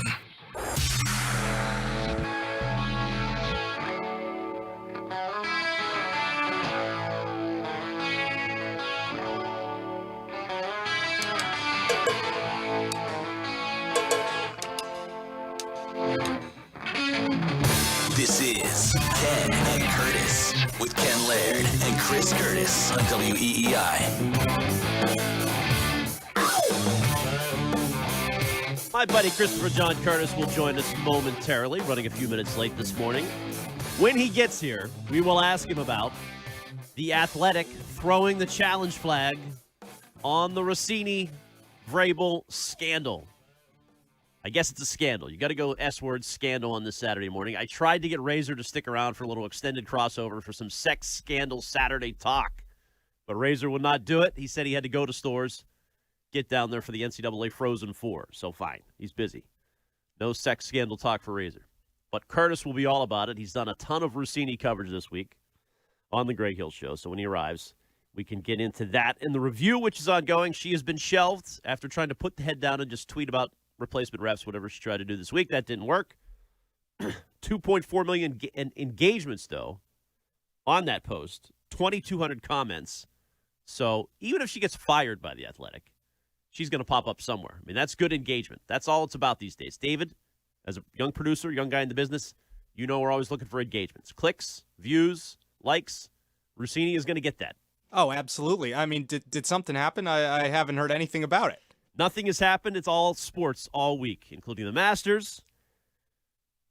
Red Sox going down last night 3-2. I was in Worcester. Missed the first part of the game, which I guess is a pleasant thing. Got to call part of the first cycle in Polar Park history last night. Sung Che Ching. Last night, the shortstop of the AAA Woo Sox with a historic night. But the Red Sox, man, every loss is a painful one. Yesterday, painful again in the eighth. Great tag by Sedan to get from second base to third base, get himself in position to score with one out. And a called, taken third strike from Masataka Yoshida leaves the bat on the shoulders. Red Sox lose 3-2. Also, Zach Kelly stunk. Probably shouldn't have been in. He was in early, Connolly early, pulled early. Red Sox are 4-9, and it's frustrating because not only have the opening weeks been defined by sell the team chance and by one of the great nicknames in Boston sports since Mark James left, Ramen Anthony. Hate to say it, but Ramen Anthony is a high-level nickname assigned by the Jones and Keefe program. I don't know if that was Jones or Keefe or a texter or a caller to that show, but it's a good one. Those are the things that stand out from the week, and I got to say, just it's been a grind. I know they did win a series. You started to feel a little good about it, a couple of days off, but no Ramen in the lineup last night. And you're watching a 4-9 team, and I can't help but get past Durbin is not Bregman. Every time I watch them, I look at Durbin, and I say, it's not his fault. Caleb, you could be a good guy, nice guy, not your fault. You are who you are. You got to be who you are, be where your feet are. You are not Bregman, not his fault, not Alex Cora's fault. Curtis, this team has not hit a home run since Monday. Welcome into the Ken and Curtis Show. Sorry about that. I will say this, the natives have begun to finally scratch the managerial itch. That was this morning. The way in which you have Roman Anthony, you let Trevor Story bat. This team, I feel like it's got such – the thing that's shocking is how optimistic and calm Cora was. I can't put into words. You were there at the roof of the JetBlue Park wall, the Green Monster South. Yeah, rooftop deck. And he was like – I should have called it Ambiente. By the way, is that the correct pronunciation? What a statement on the New York Times! Like immediately, like, oh, okay, nothing to see here, and now like a day later, like, oh, we'll actually investigate. Well, this. that editor is going to have to be reassigned at the very least, right? Who came to her defense? I mean, have you seen what they print in the New York Times? I mean, they basically were printing like the Gazan military secrets. Yeah, but don't say New York Times. This is The Athletic. It is the last journalistic outlet left. The New York for Times sports. runs The Athletic. I know, but stick in the sports bubble, which is where I like to be, the sandbox. You know, LJ said we're in the toy box. Right. The toy department. They are the last remaining legitimate sports media outlet, right? The Athletic. And WEEI.com. And EEI.com, you're right. Okay, too. So that's it. That's all we got. If they can't be journalistically compliant, nobody is. You know what you should do? Then we're done. You should create a podcast. Journalism isn't boring. Rumorsandboobs.com was always the always the push. Why do we have Reamer here? Well, anyway, we'll get to that, I'm sure. But the way in which Cora presented, it wasn't an act. Like the last time we were going to speak to him was at the winter weekend at Fenway, and it was the first time in whatever we've done that 4 years, Ken, where Cora was not there, and that was the day that Bregman signed with the Cubs. He dodged us, and Bresbot gave us 3 minutes. That was what a day. Anyway, so today you're 4-9. Oh. What a horrible loss. 5 hits against Dustin May. A guy that you traded Tibbs for, right? The guy that's now in the AAA for the Dodgers, hitting 10 home runs. Yep. Like, I don't know why we blame. Like, I know Wiggy and I had a big back and forth, and there was the epic rant about blaming John Henry. But what do you really blame Craig Breslow? If James drives me to work and I get in an accident, it's not his fault. Well, I think Breslow, I don't even know if Cora sets his own daily lineup. I bet you Breslow told him to bench Roman Anthony last night. Okay. This is the rotation, Alex. This is part of the plan. You cannot play Roman Anthony on Friday night. But if I'm Alex Cora, I put my manhood on the table and I say, I'm making twice what you make. If I got fired, I get 10 jobs. You're not going to get another opportunity no matter what. I mean, when he signed his contract, he probably just acquiesced to these are the marching orders. We're going to tell you who to play and when. You're a good face of the franchise. You're a good spokesperson. I mean, he's a good baseball guy. I'm sure he has some opinion and some input on what's going on. But what can he do? Again, Who, Craig Breslow or Alex Cora? Cora. No, I agree. But what he can do is say, I don't care what the numbers say. We're going to pinch hit Story with Roman Anthony. Yeah, he was on deck last night. But Cora, why would you Cora wait for him was to be on deck? Post game with Cora, he was so nervous. He was just like, But this is my point. Like, you're Alex Cora. You need to stand up and don't get fired doing the bidding of others.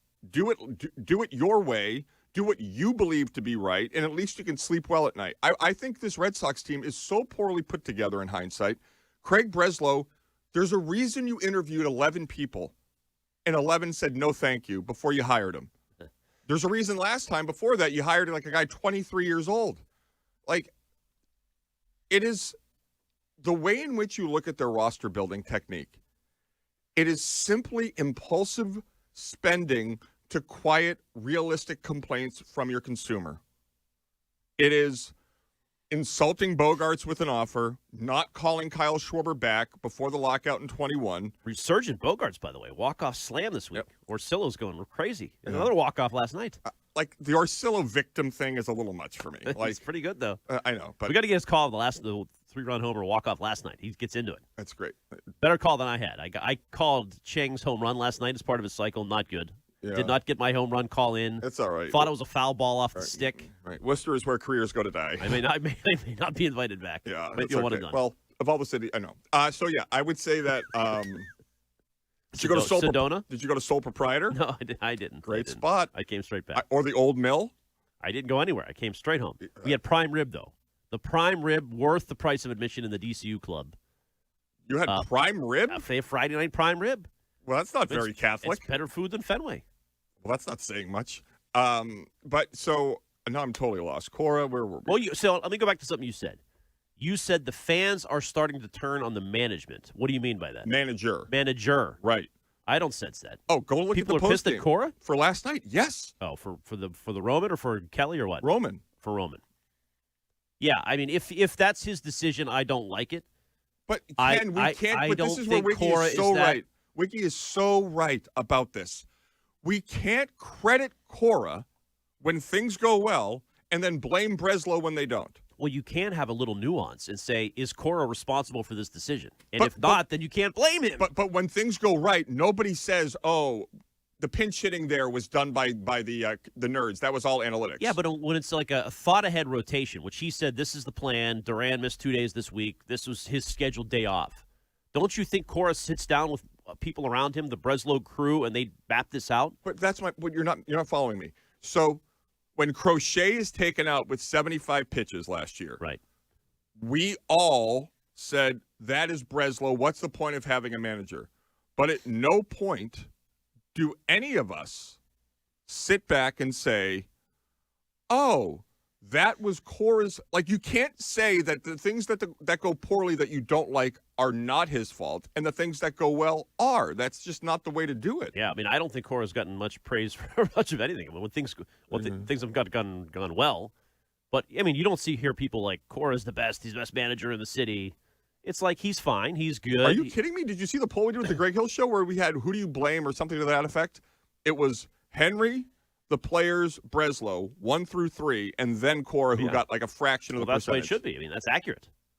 Okay. But that doesn't mean he's getting praised. But Ken, I'm expressing to you that over the course of my entire life, if you're the manager of the Red Sox and the team is underperforming, no matter how beloved, you get blamed.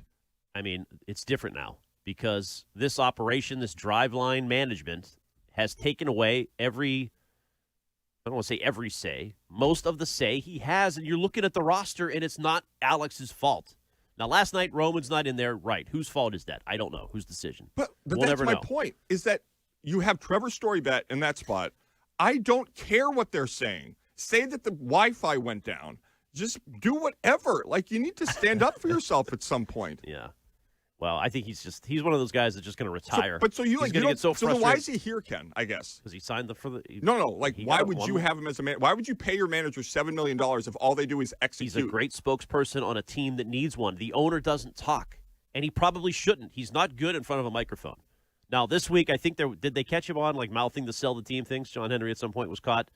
I had read somewhere, I don't know if this is true, where he was kind of he heard the chance, sell the team chance. Oh yeah. And he mocked it. He mocked it. He was like, "Oh, they want me to sell the team."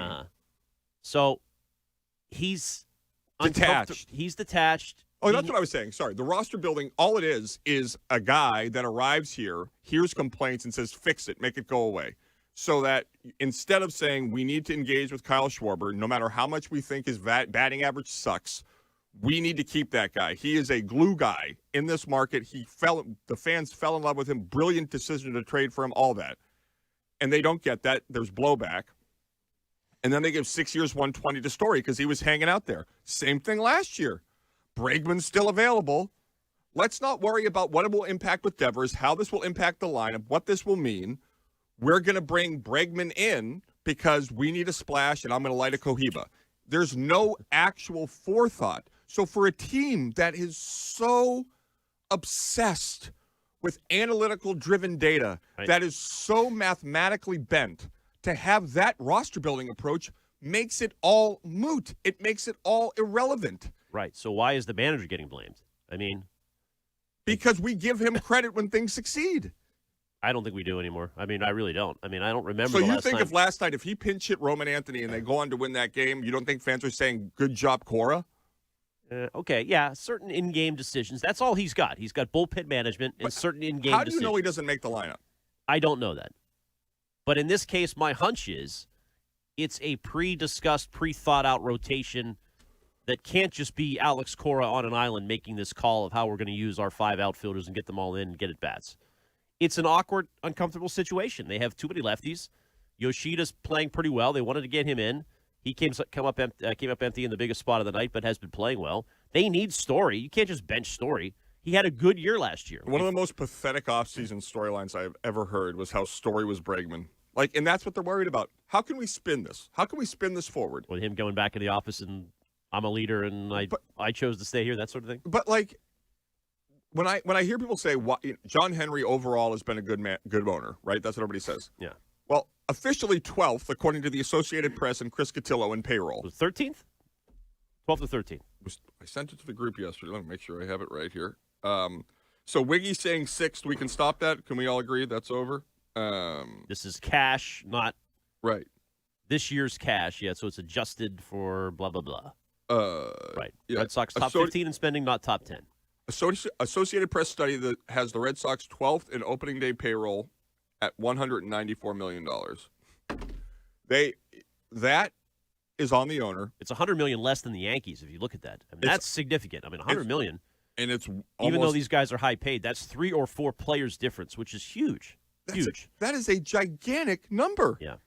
And you have this approach where, of all the things that I would say separate where we live and where we work versus the rest of the country, people here really hate being spun.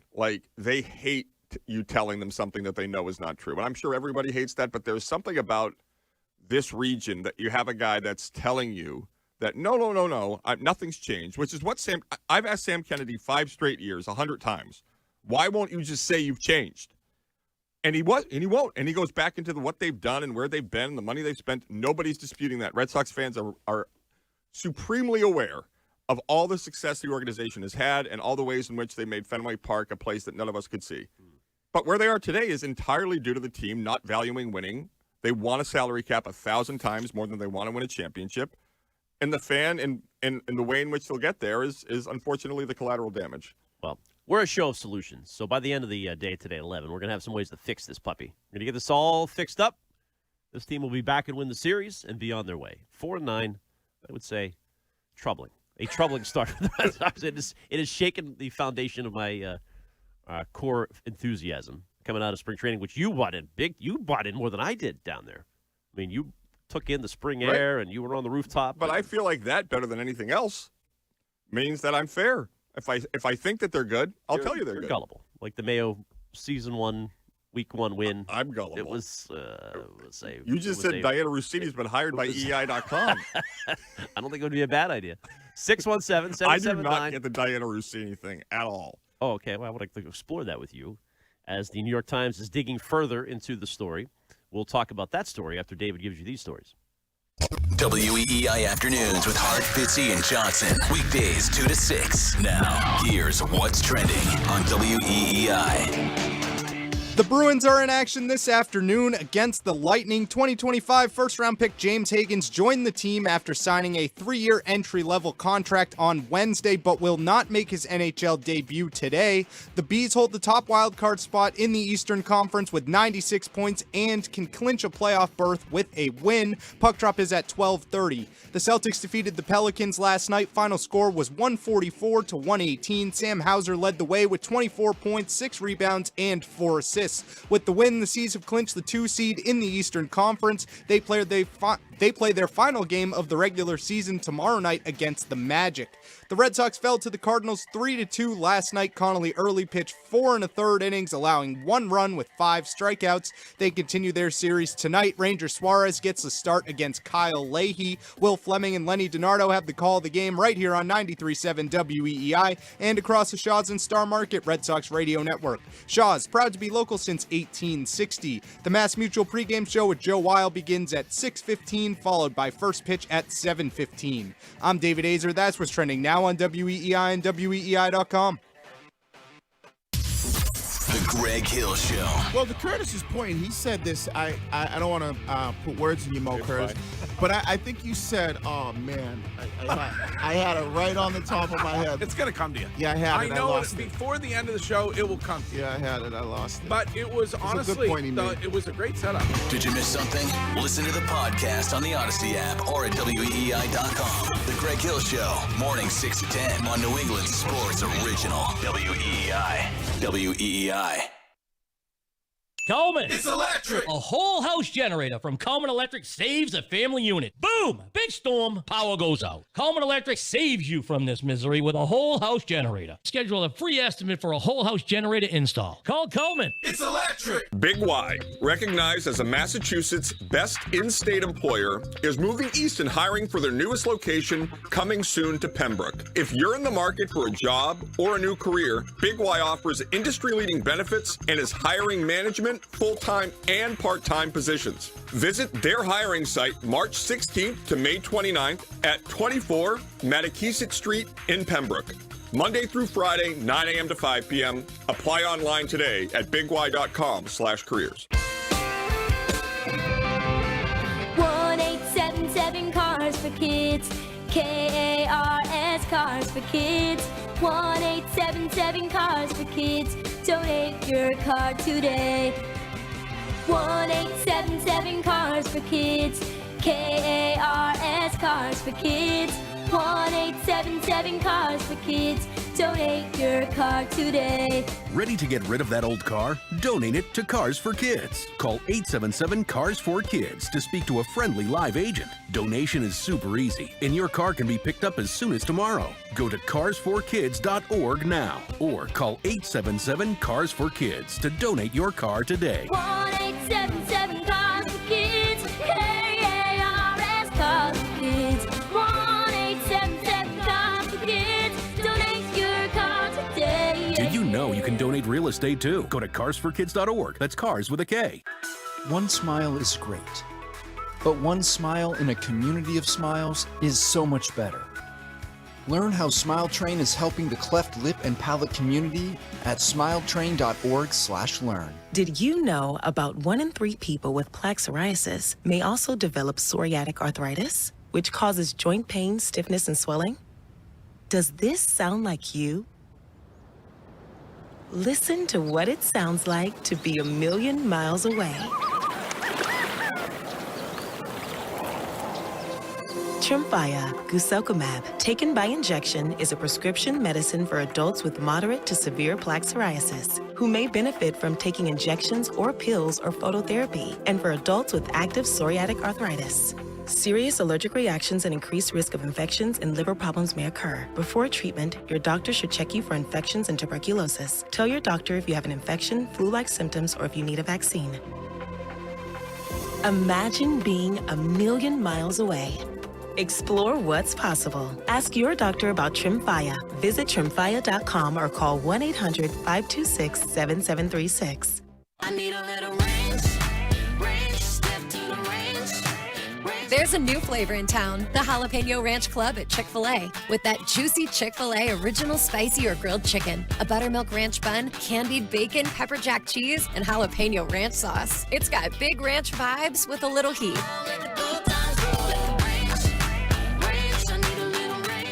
Chick-fil-A's new Jalapeno Ranch Club, available for a limited time only. Order ahead on the Chick-fil-A app. Get Boston Sports Original on the go. Wherever you go. Just download the Odyssey app.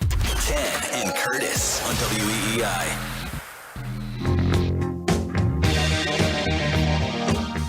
1-2 to Marcelo. 2 down, top 9. Pitch. Swing and a miss. He struck him out, and the ball game is over. Frustrating night for the Red Sox. They fall 3-2 in St. Louis. Just not nearly enough offense here tonight. I never could believe the way you are. Sox lose in St. Louis. Riley O'Brien closing it out for his 4th save. Not much of a chance there in the 9th. Marcelo. Although, even to the end, I had dreams. I had big dreams. Marcelo at the plate, Roman in the on-deck circle. I thought, little bloop and a blast, Curtis. This is going to be it. The new era begins. It's going to be Cello and the Ramen. And Cora would have gotten praise there. I agree with you on that. If Roman had come in and pinch hit, he would have gotten credit. Now, Texter says he would not have gotten credit if Story had gotten a hit in the 9th when he was kept in the lineups. That's true. You agree with that? Right. So, in that sense, Cora would not have. So, the thing that we always go back to about, the advantage they had that they're negating with the salary cap, that they're not spending, they're $100 million south of their biggest rival in their division. They're I think maybe $50 million at least from the Blue Jays. So what the payroll advantage gave the Red Sox wasn't that you could get the best players. It certainly helped. It was that you could try for the best players, understanding it's a crapshoot when it comes to free agency, and not lose the ability to compete. If the Royals bet big on Eric Hosmer and he sucks, they're impacted for years. Whereas if you're the Red Sox, you could sign Pablo Sandoval. You could give Rusney Castillo $72 million. You could F up and down. You could sign Adrian Gonzalez. They could sign Carl Crawford. You could sign Julio Lugo up and down. Or even David Price could be bad for most years of the deal, but the year he was good, it comes through for you. You can be patient and get the maximized year in 18 and then try and get your way out of it. So, or even the money they gave Mike Lowell. There's a lot of things they did that in hindsight, I was thinking it's amazing. I was thinking about this. J.D. Drew was 5 years, $75 million, and people hated him. They're like, they gave him so much money. Now you can't even get upset a man for that. Well, question for you, because you were here at that time and I was not. In the initial spending spree, Fenway was always selling out, right? Or maybe not in the tourist attraction it was then, but ticket prices weren't this high, obviously. Was the initial ownership modus operandi to try to, we need to spend to convince the consumer to spend these big tickets, and now that they've achieved that and they're sold out for infinity, they don't need to do that anymore quite as much? You know what I'm saying? I disagree. So the Red Sox, when I started working there in 99 or 2000 for a summer or two, or 2001. Peanuts, lemonade? No. And you know what's amazing? Still, the people I worked with are there every day, 25 years later. Probably happier. It's a great job. I used to talk about juvie. And so when you Dover juvie. Right? No, I said I was from West Roxbury. God, I didn't say I was from Dover. I was like, oh my God, George Bush, the worst. And so from that point on, they've been selling out. So I remember because they were like, when I first started, you always wanted to work the night games in the summer. You didn't want to do you didn't really want to be there April through Memorial Day because it was going to be 20,000 people. It's going to be far less packed. Right. Ever since then until now, it's been sellout city. But hasn't Fenway changed? They've renovated it. They've it just feels like more of an icon now than it was then when they were considering moving, and that whole thing. So they have a built-in amusement park. Okay, but either way, it's been to me, that's neither here nor there. Okay. The building's been full. What has changed is that they are utilizing that entity to not just fund their payrolls, their bottom line, but to expand their sports ownership empire. And so when you sit back and you watch this team, like, yes, you can make a bad decision. Chris Sale was a signing that was probably not the best one at the time. But you won a World Series. He closed out a World Series. And when Pablo Sandoval's belt broke, you could still stomach that. What a great moment. And be able to succeed because you were going to try and win no matter what. The Yankees over the years have failed left and right with Randy Johnson and all these big money guys. They still compete because they just keep spending through it. You should tell James someday, or James's kid, about the belt breaking from Pablo Sandoval. Like, nobody will believe it. All-timer. They signed a guy called the Panda, and his belt actually snapped when he was at the plate one day. His belly was so big. The Red Sox experience is just so unique to any team ever. Like that, I was thinking about that 2011 final game in Baltimore. They have this rain delay. They're up, 2 to 3 runs late in the game. All they need to do is win. They're in the playoffs. And the awful Orioles come back. Carl Crawford came and reached third base with a throw to the home. It's just, the experience is wild. But no, I don't think the Red Sox fan, it's just bizarre to me. Like, I don't know why we sit back and accept that they're $100 million south of the Yankees, and why we accept that if you have Alex Cora in this position, he needs to be do whatever he thinks best. But I think that's the correct word, accept. It's sort of accepted. They know they have fans bought in enough that they don't really need to spend the extra $100 million. It's not going to really crush them. Now, I say that as the theme of the first 2 weeks is sell the team chance, but John Henry can handle that. I mean, that's going to happen. He didn't seem to. I mean, but John Henry, people are like, he's fine with it. He stopped talking to the fans as soon as they booed him at that thing. They edited out the boos on Nested like it was Al Jazeera. All right, a couple texts on this matter. 770 text. In my opinion, not signing Bregman was their biggest mistake. Look how good Roman played last year with him there, and look how good he played the WBC. The Sox needed a leader. There is none on this team. Curtis, I agree with that one. 480 texter, pro Cora text. Please fire Cora. Twins fan here. Diamondbacks fan as well. Let me know the day he's available. New contract is ready. 818 texts. Absolutely unacceptable. The highest ticket prices in the league and the most embarrassing joke of a team. If Henry had any shame, he would hold a press conference today and apologize to all of us. But it's 4-9, they can come out of this. I'm confident. Ranger, the Power Ranger today. How would Larry Lucchino react if he was hearing sell the team chance? Would he yell back at the fans? He would be combative, I think. Of all the things they've lost, it's a good thing personally that Sam Kennedy is not Larry Lucchino. Rest in peace, Larry. Like, Sam is a far more well-adjusted, happier family guy. Like, he's around that not tongue-in-cheek at all. Like, he seems like he has a good life. You want a wild man back in the group. Larry Lucchino was an a-hole, and you need an a-hole. Like, he was a guy that was the pit bull for John Henry, and that's been lacking ever since he left. All right, before we pivot over to Rossini for a minute, let's take Jamie in Maine, who has a Greg Hill-era television comp obscure reference. Hi, Jamie. Well, hey, sorry, but Saturday is the day to have some fun. So I have to search sometimes. I'm out and I find your podcast, right? So Ken Curtis also means Ken Curtis, who is Festus Hagen, right, from Gunsmoke. So it's happened a few times over the last couple of years. I got thinking about it, thinking, yeah, Festus, he rode a mule. So you're riding a radio show that's very stubborn, and gets places. Right. And he's also illiterate, and he just says what's on his mind. You guys are certainly illiterate, but you just, and he just keeps talking until everybody's exasperated. So it's kind of like talk radio. And then the last thing is that you work. Festus works for Marshall Dillon. We all know who the Marshal is, and it's not you, Ken. Oh, what do you mean it's not me? Brand manager here. Ken Curtis, great mustache. I only know of Gunsmoke because my father used to watch it. And he would talk about Gunsmoke's on, and he would sit down and plop down and watch Gunsmoke. And there was an actor, Ken Curtis, who played Festus. I knew that. That's a great reference. It really is. I mean, what do you think? This show is emblematic of of that. What do you think about Murder, She Wrote? Murder, She Wrote. I always just remember, I never watched it. I just remember Pat Summerall going, after the game, Murder, She Wrote. Okay, now, Rossini. You had 20 hours of Rossini talk? It's fascinating. When did it break? Tuesday? I don't know. Courtney sent the most crestfallen text. Like, her hero, how could this be? And it initially, what's fascinating about this story specifically, but in general, it's like, it is an odd human complex that we have now, where people just so enjoy wallowing in the personal demise of others that are more successful than them. It's why Us Magazine is on the shelves. It's why TMZ's been in existence for 20 years. And my thing with all of it is, so what's the end game? Mike Vrabel will be the head coach of the Patriots. He will not be the head coach of the Patriots if they lose games and underperform.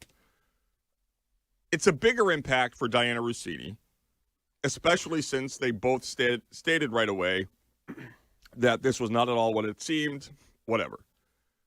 So I understand the gossipy, salacious elements of it, but I don't understand the immediate impulse of The Athletic to just say, because the next morning she was just writing stories. It's like when they had, what's his face at the Globe, Kevin Cullen, up until he's just still tweeting normally up until they pulled him off. But I think, Mego said this too, I think it's actually a smarter approach. It's better to just plug forward than to address it, then it becomes another day of the news cycle, or go away for a while, which is what they've decided now. Or just don't even talk about it. Yeah. I don't know. I mean, obviously, I guess, I'm sure they had a PR team. The thing that was fascinating to me was who took the photos and who paid for that person to take the photos. What's your theory on that?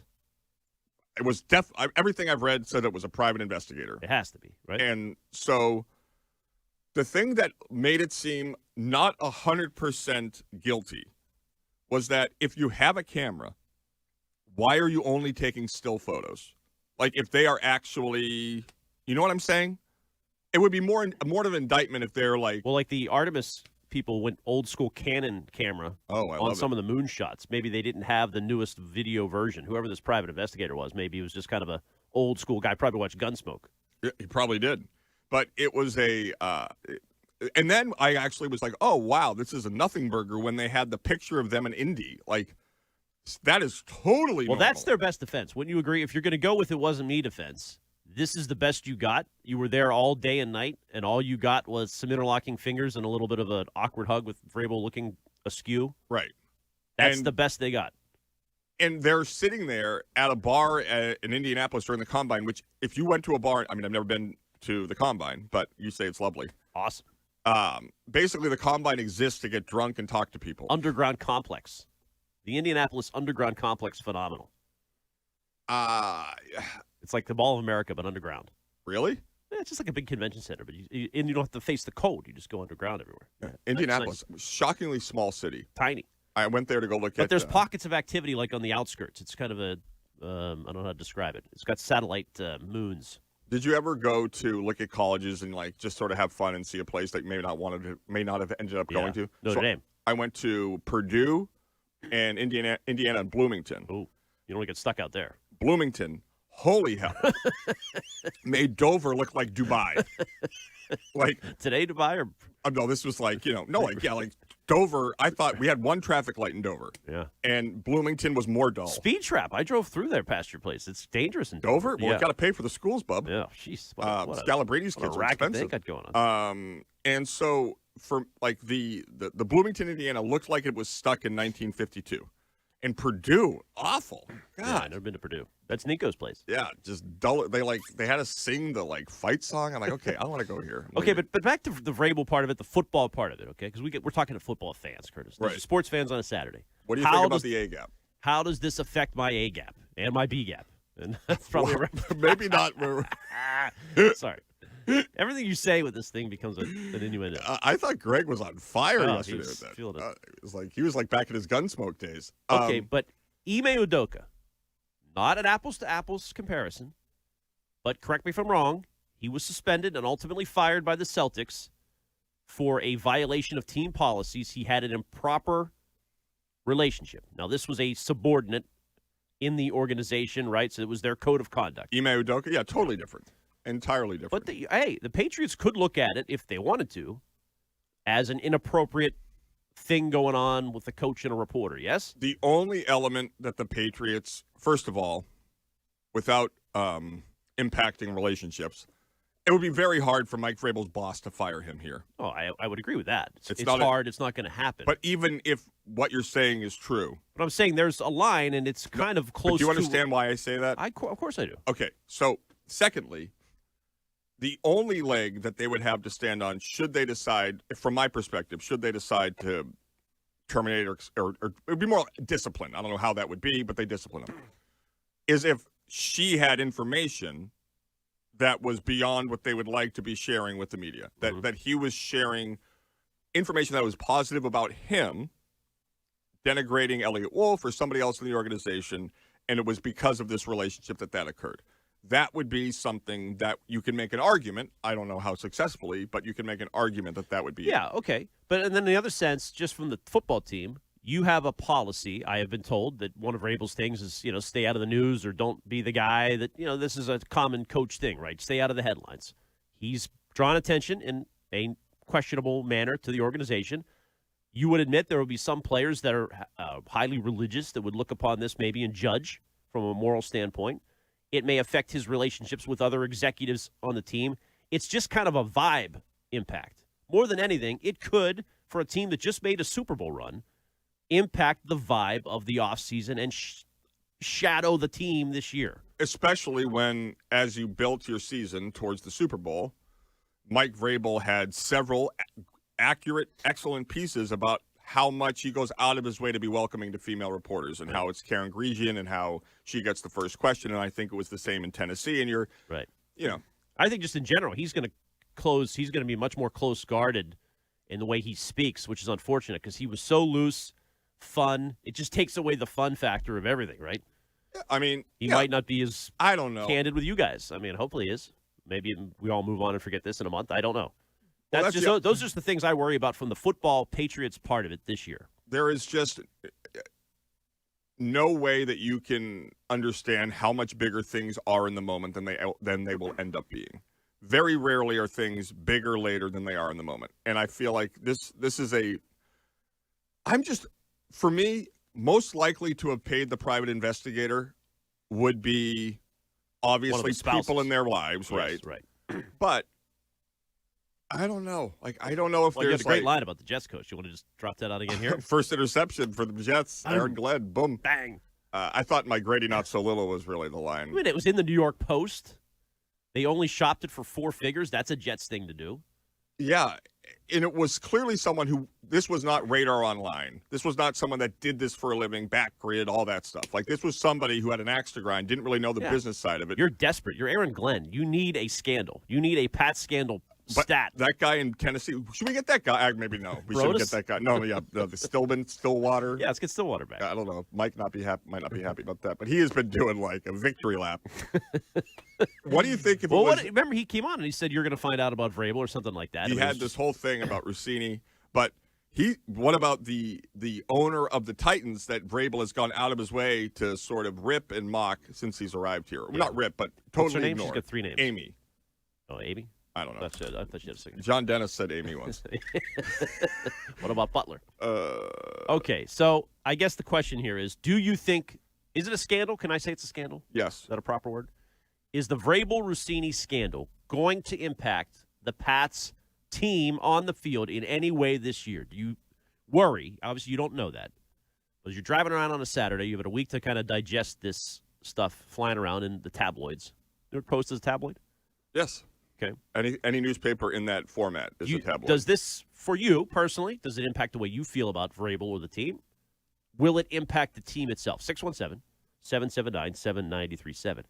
And we should get a little Celtics talk in because I am stunned by these latest, speaking of the Athletic, reports flying about Giannis and the possibility of Giannis. And it is a possibility. So I want to talk about that with you next.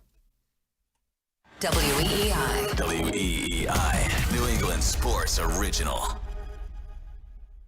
Reed's Ferry Shed Spring Sale. 10% off every Reed's Ferry Shed ends tomorrow. Every size, style, and color. Lock in 10% off and your spring delivery date. But again, 10% off ends tomorrow, the 12th. So visit Reed's Ferry, see acres of sheds open today till 5. Or shop online at reedsferry.com. Then make the call. 10% off ends tomorrow at Reed's Ferry Sheds, and you'll get a good one. A diamond is the oldest natural substance you'll ever hold in your hand, created over 40 million years ago. It's one of the most important purchases you will ever make. You've got to get it right. Sincerely Natural Diamonds, the only diamond worthy of your forever together. Give love. Get more. Naturally at Springer's.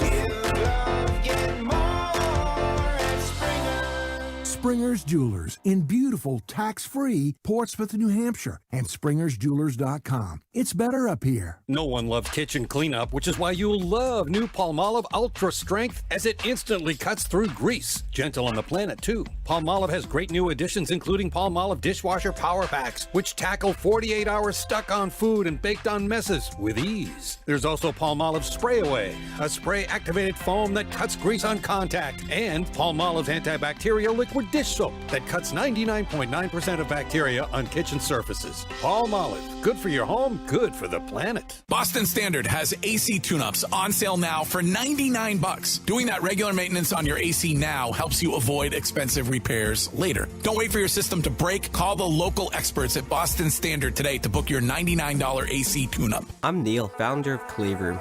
When I found ceramics, I realized my calling was to give others the space to be creative. So I set out to open my own studio.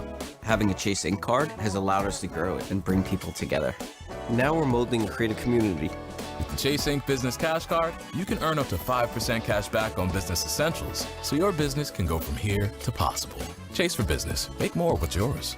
Real business owner compensated for their participation. Cards issued by J.P. Morgan Chase Bank, N.A. member FDIC. Subject to credit approval. Terms apply. For the best deal on any name brand tire, get to Town Fair Tire. For the guaranteed lowest price and the most free services, nobody beats Town Fair Tire. And you know, I mean nobody. Town Fair Tire. When you've got a commercial painting project, you need more than ladders and drop cloths. You need it to be drama-free. So when you choose Arch Painting, you get the expertise of your own team. That includes a dedicated project manager like Sarah. At Arch Painting, we're in your corner from start to finish. Plus, with 800 crews, many of them local to you, we're on site fast. And when it comes to next-level accountability, we back you up at every level of the organization, from our CEO to our sales team. Our Arch Painting White Glove Guarantee is the industry's only guarantee that starts with no money down and comes with concierge service that lasts long after the paint dries. Plus, you can count on a strong reputation that started with our founder. I'm Joe Giacalone, founder of Arch Painting. We've got 30 years of experience transforming spaces and building relationships. So when you're looking for a premier commercial painting partner, the Arch team is ready to roll. Go to archpainting.com for a free estimate. Arch Painting, your project, our passion. When I grow up, I want to be a ballerina. They can stand on their tippy toes with fancy tutus and twirl around like magical princesses. If your child is sick over and over again, it could be PI, a serious defect of the immune system. Early testing gives children a chance to dream. I can't wait to grow up, because then I will leap for the stars. Jeffrey Modell Foundation, helping children reach for their dreams. Visit info4pi.org. In a world in need of a hero, one man rises to the challenge in style. He is... just driving the kids to soccer practice. Make every day feel epic in the all-new Hyundai Palisade Hybrid with up to an EPA estimated 619 miles of range on select trims, advanced tech, and class-leading interior space. Visit HyundaiUSA.com or call 562-314-4603 for more details. And hey, come on, no cleats on the seats. There's a difference between liking a house and actually getting it. Redfin is built to make up that difference and close the gap between finding and owning the home for you. Redfin agents close twice as many deals as other agents, so when you find a home you love, you're not a step behind when it's time to make an offer. That means less watching great homes disappear and more focus on the ones you'll actually move into and call home. Redfin helps turn saved listings into real addresses. Get started at redfin.com. Own the dream. Ken and Curtis on WEEI. Download the Odyssey app and listen on demand anytime. You know, just taking it on face value, if you're a player in the locker room, and Ted can speak to this, and I'm sure has, you know, there's different segments. Some people are going to greet whatever explanation that he had with skepticism, and thereby it might make it more difficult for his messaging about putting family first or anything else difficult. Other people will certainly take it at face value and say, seems plausible to me, and move on, and then there'll be a segment that says, not my problem, not my business, I got enough to worry about on my own. I just have to go cover this kick or, you know, process what this offense is trying to do to me. Within the locker room, different reactions, but it's certainly, Mike talked about protecting the football team and minimizing distractions, and this is certainly a distraction that it has grown into. Don't even try to understand. Just find a place to make your stand. Take it easy. Well, you're going to have a little scandal, a little distraction. Not a bad time to do it, right? It's off season. Yeah, it's scouting season. You got draft coming up fine, but be back in OTAs, minicamp coming around the corner, Curtis, and then you got distractions of the NBA. Next week, we'll be talking on probably the day that the Celtics, the Bruins, open up the postseason. God willing, Bruins need 2 points to clinch in the last 3 games. Who you got a gut feeling who they're opening up with, by the way? Bees and Sabres? I love Boston Buffalo. That is awesome. I told Razor the same thing. I want to see Razor in Buffalo. He's going to own that city. I on location. I have never been anywhere near Buffalo. Really? Nope. I guess Cooperstown, how far is that from Buffalo? No, that's hours. Yeah. Probably 5-6 hours. I have, I've only driven across 80 in Pennsylvania. I've never gone north. Yeah, you drive to Buffalo, you are not ready for how long it is. Why do people, I know we've had a couple Jerry things, but like Jerry was like, why do they settle there? Like, it was a good question. Like, well, why did they settle in Buffalo? Yeah, like it's a horrible place. By the canal. You go back to the Erie Canal. But I don't know. Beautiful in the summer. Anyway, that's next week. Celtics are going to get the 7-8 winner, probably next weekend, I think. Big win last night, 29 threes. That's 27 more than you hit when you were given 30 opportunities at a gym when you went 2 for 30. Right. That kid that it was Alex Oganowski or whatever the guy's name is, he's now like writing for the Bruins. And that was, by the way, coming in Tommy Curran talking about the scandal. But I think that's going to – Vrabel will probably address it, I guess. It's going to be weird. After the first pick, they're going to make a pick in the first round, and then he's going to be asked about drugs? it. He'll be asked about it. When they were talking about drafting someone? I think somebody will be like, hey, Mike – don't want to be the guy here, but got to ask you about these reports. And then if they draft her husband, that would be a big story. The Shake Shack guy? Yeah. He's done a great job. I had never been to Shake Shack. That place is the bomb. Yeah. I got to say the Tasty Burger is sneaky good. You ever been to the Tasty Burger? You have like the worst palate. What? I mean, it's like In-N-Out Burger good. There was a Tasty Burger in Southie. It closed. One right by Fenway. I'm a sucker for it. Shake Shack is exponentially better than Tasty Burger. No, I disagree. Well, I never get a burger anyway. Well, how do you can't weigh in on it then? Yeah, I get the chicken bites. Oh, just going on the chicken bites? Delicious. Okay, but real quick, so Vrabel's excuse, what was his, what did he say, was out of context, or no, he said it was laughable, or he was there with friends, completely innocent, whatever. or... Right. He basically said I shouldn't even have to comment on this. Maybe he'll just say that. I can't comment on this, and then no, he'll move on, and then it'll be over. For him, it'll be over. Rossini probably has to reinvent herself in some other outlet. I'm just shocked that I never saw all these videos of her talking like this about her husband or about the supercuts. That they just keep coming. You go on social media and one after another. Here's when Rossini said this. But you know what the biggest douche reaction has been? This has set women's journalism back 100 years. No, it has. It has not. Wait a minute, 100 years. Okay, if you're reading tomorrow in the Boston Herald and Karen Gregian has a story on something, are you saying I don't trust this because of Diana Rossini? No, but we had the Joy Taylor. There have been enough coming up here recently. There are certain reporters you trust and certain you just now are going to be like, I don't know. But, there's a reason why we have spies that go to D.C. that try and sleep with powerful men. This has been going on since the dawn of time. Well, they're not all reporters for the New York Times, though. But I understand that. But, this impacts Diana Rossini. Yes. Much more than Vrabel. I do not think it impacts Carissa Thompson or Erin Andrews or Pam Oliver. I don't think it impacts them. Well, they're sideline reporters. Okay, I don't think it impacts. I don't know who's a big information gal that's I mean, like Mego on our staff, if I'm her, I mean, I feel bad for her. I think it does affect her. I think people would, there's nothing there. She's a great reporter, but I just probably unwanted, If anything, speculation. it's better because you have one less person competing against you. Rossini has eliminated herself from the. Well, because I just don't think that it's such a broad brush, and I recognize we're a lazy society. But what Diana Rossini appears to have done is have a relationship with someone who is giving her information. Mm-hmm. If you're looking at the violation, no professional objectivity. Right. If you're looking at the violation, it's actually worse for Vrabel.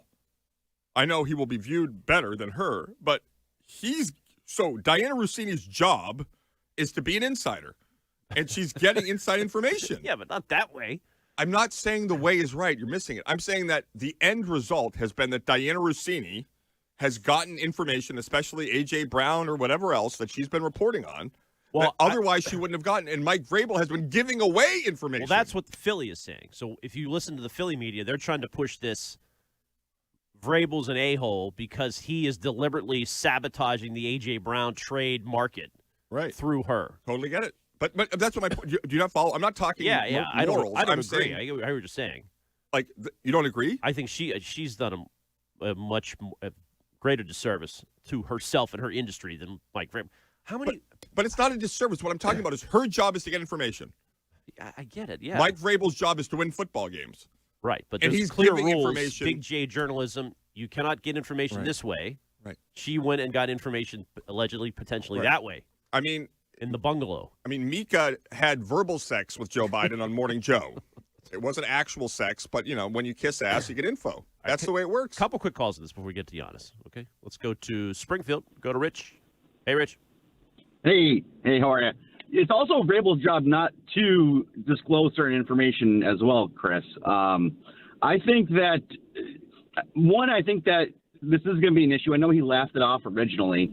It's going to come to a head. There's no other way around it. He's going to look like a fool when he backtracks and just laughs us off. I mean, clearly there's something going on between the two of these. I don't think that's even an argument.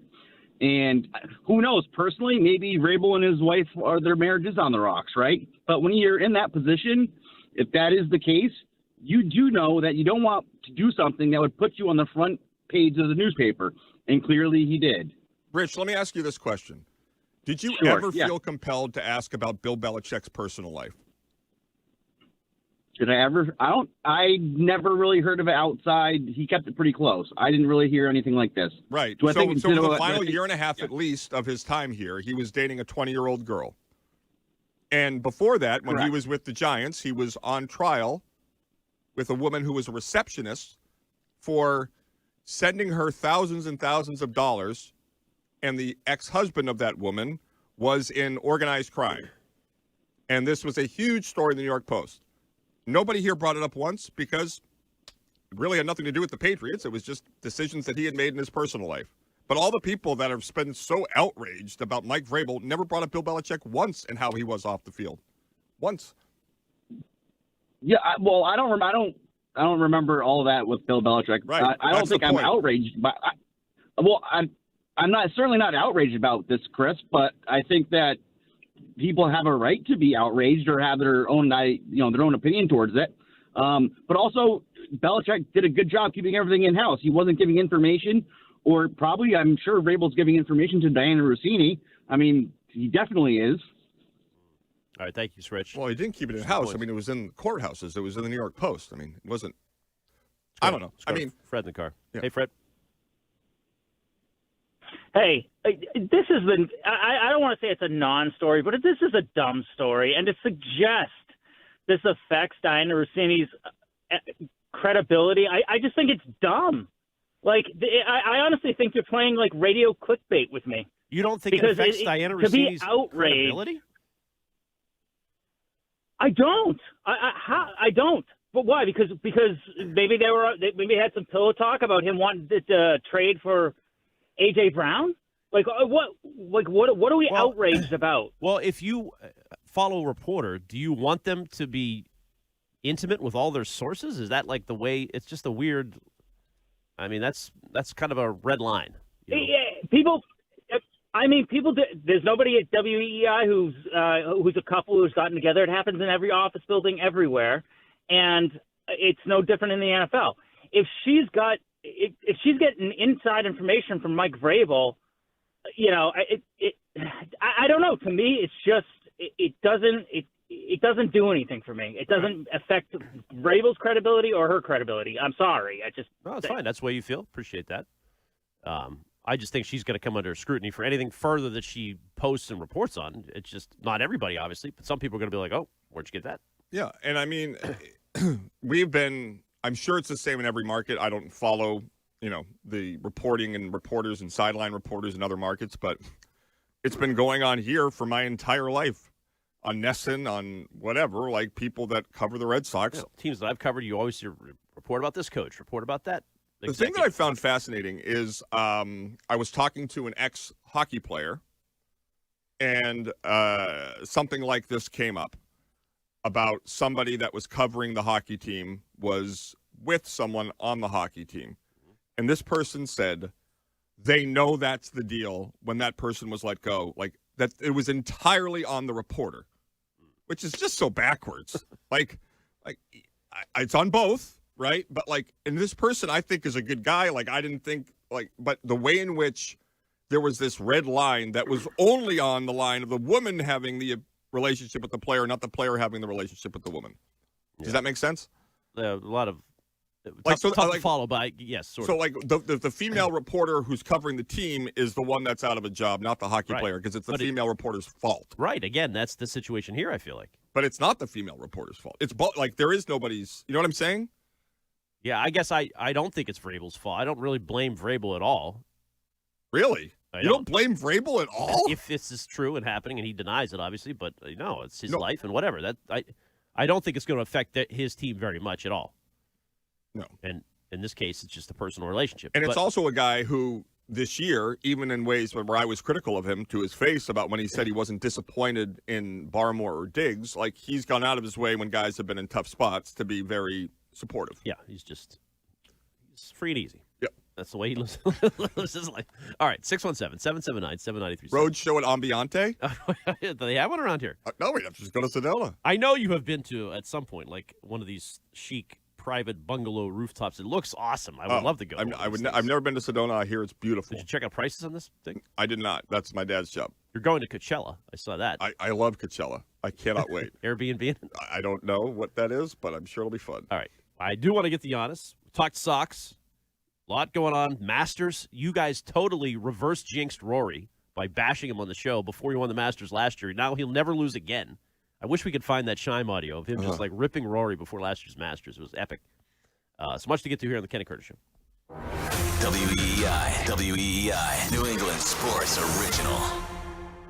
FanDuel Sportsbook is the official sportsbook of WEEI. FanDuel has your back with a special Mulligan bet back token this week in golf. Once the tournament starts, you can turn any losing bet into a bonus bet for another try. Now you got protection, so you can take that sleeper pick or make a bold prediction. If you're backing somebody to win it all, go for it. Like someone for a top 5 finish, lock it in with confidence, because if it doesn't hit, you have a Mulligan in your back pocket ready to go. Go to FanDuel.com/local to claim your special Mulligan bet back token. That's FanDuel.com/local. Opt-in required. Refund issued as non-withdrawable bonus bets that expire 7 days after receipt. Max refund $5 unless otherwise specified. Restrictions apply, including token expiration. See terms at sportsbook.fanduel.com. Hope is here. Gambling helpline MA.org or call 800-327-5050 for 24/7 support. 21 and older and present in Massachusetts. Connect with a Playwell advisor at playwell.org. John Sewer and Drain Cleaning is the name to know when your drains don't flow. If your home or business has a clogged drain, call the name trusted by the pros. John Sewer is also hiring technicians at their Norwood location to handle growing demand in southeastern Massachusetts. To join New England's most experienced team, go online to johnsewer.com to apply today. The name to know when the drains don't flow. John Sewer, we get the job done. Nearly 50,000 people die by suicide in the U.S. each year. with up to 135 people affected by each suicide. Join Samaritans at the Breakfast for Hope in Boston on Tuesday, May 5th, as we look ahead to the future when everyone impacted by suicide can find the support they need. Hear inspiring stories from lost survivors and discover meaningful ways to get involved so that we can expand our life-saving work. Learn more at breakfastforhope.org. That's breakfastforhope.org. It's Tiki Barber with 2 words any business owner wants to hear: extra income. Amazon Hub Delivery is looking for ambitious business owners in your area to assist with local deliveries. You get paid for each package delivered. Amazon Hub Delivery has no startup costs, no long-term contracts, and no delivery experience required. If you're a local business ready to assist with Amazon deliveries, sign up today at amazon.com/hub delivery. That's amazon.com/HUB delivery. I love you 'cause it keeps getting better. Let love bloom in a 2026 Subaru Crosstrek Hybrid with symmetrical all-wheel drive and up to 597 miles per tank for uninterrupted adventure. Buy with 1.9% financing or lease for just $339 per month. All things grow with love. It's what makes Subaru, Subaru. Details at SubaruofNewEngland.com. He's a former coach with 2 sons who played professional basketball. Satch Sullinger's a competitive individual, but his golf game was suffering because of painful joints. Right, that's real important. The golf game. Right. As we get older, we create these bad habits because we're relegated to hit a certain way. QC Kinetics used regenerative treatments, all natural healing properties from Satch's own body, to restore those damaged joints and get his golf game back on track. QC Kinetics regenerative medicine is regenerating me, all natural. And that's what I'm about. I'm going to tell everybody why I'm better. Oh, and by the way, looks like the competitive Satch is back. We're all in the same boat, and I'm getting better, and I'm watching them stay old. Go to QCkinetics.com. Get relief and your game back. Call for your complimentary consultation. Call QC Kinetics, 617-644-PAIN. That's 617-644-PAIN. 617-644-PAIN. Hi, it's Eric and Renee Peabody with Window World of Boston. When it comes to new windows, most homeowners don't have all the facts. When you work with Window World, your curb appeal goes up. Windows beautify your home, and we offer a wide selection, including custom wood. We also never use high-pressure sales or gimmicks. Our customer volume lets us deliver everyday low pricing from as little as $99 per month for a house full of windows installed. New windows also improve the value of your home, and with built-in energy savings, they help pay for themselves. Your energy bills could go down by as much as thousands. Plus, all our windows are Energy Star rated, but we encourage you, shop around. We're simply the best for less. We've also got award-winning customer service, and we've earned the Good Housekeeping seal of approval. So while $99 a month for a house full of windows installed is impressive, we're even prouder of our 5-star reviews. It's time to love where you live. Locally owned. Nationally known. Visit us at windowworldofboston.com.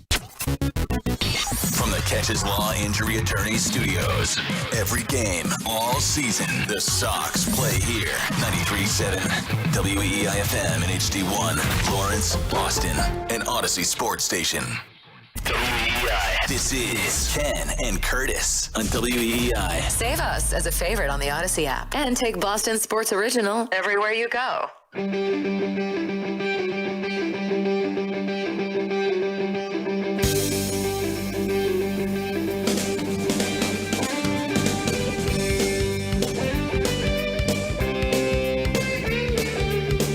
All right, Curtis, you're a fan of the Greek Freak. Am I correct in that assessment? Big Giannis guy back in his peak, his 2-time MVP run. I love a good Greek.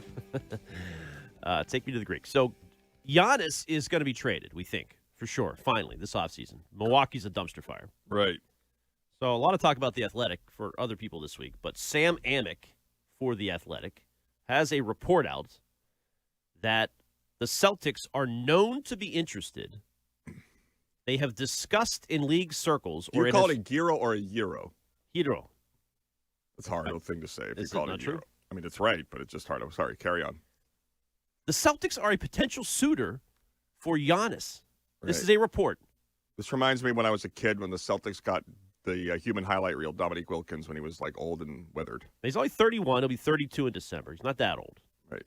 He has had some knee issues, and this year he's played 36 games with a bad calf. I love a bad calf. He has a little beef with Jalen, who called him a child once. But the guy, if motivated, if healthy, when healthy, is an MVP. Speaks for itself. He's a bully ball. You like the bully ball where he just like takes it from the top of the arc and just powers his way to the hoop? So do you buy this, first of all? And not only could they trade one of the Jays. Paul Molitor baseball card. Sorry, carry on. John Corrales, trusted source. Yeah, he's a Greek guy. Professional objectivity. Isn't Corrales a Greek name? I don't know. Says they might even be able to acquire Giannis without trading one of the Jays. And he does the math this way. D. White, $30 million. Sam Hauser, $11 million. Peyton Pritchard, $8 million. Bingo bango, you're at $50 million. Giannis makes 58.8 next year. So there is your framework of a deal. You go big three next year. Jalen, Jason, Giannis. Curtis fills out the starting rotation with Scheim. Maybe Scheim's player coach. You can't afford anybody else. So, but fine, you go big three, and you maximize the window of the Jays and go all in. This is the first I'm hearing it described this way, and I'm telling you this right now. This is a team preparing for the trade of Jaylen Brown.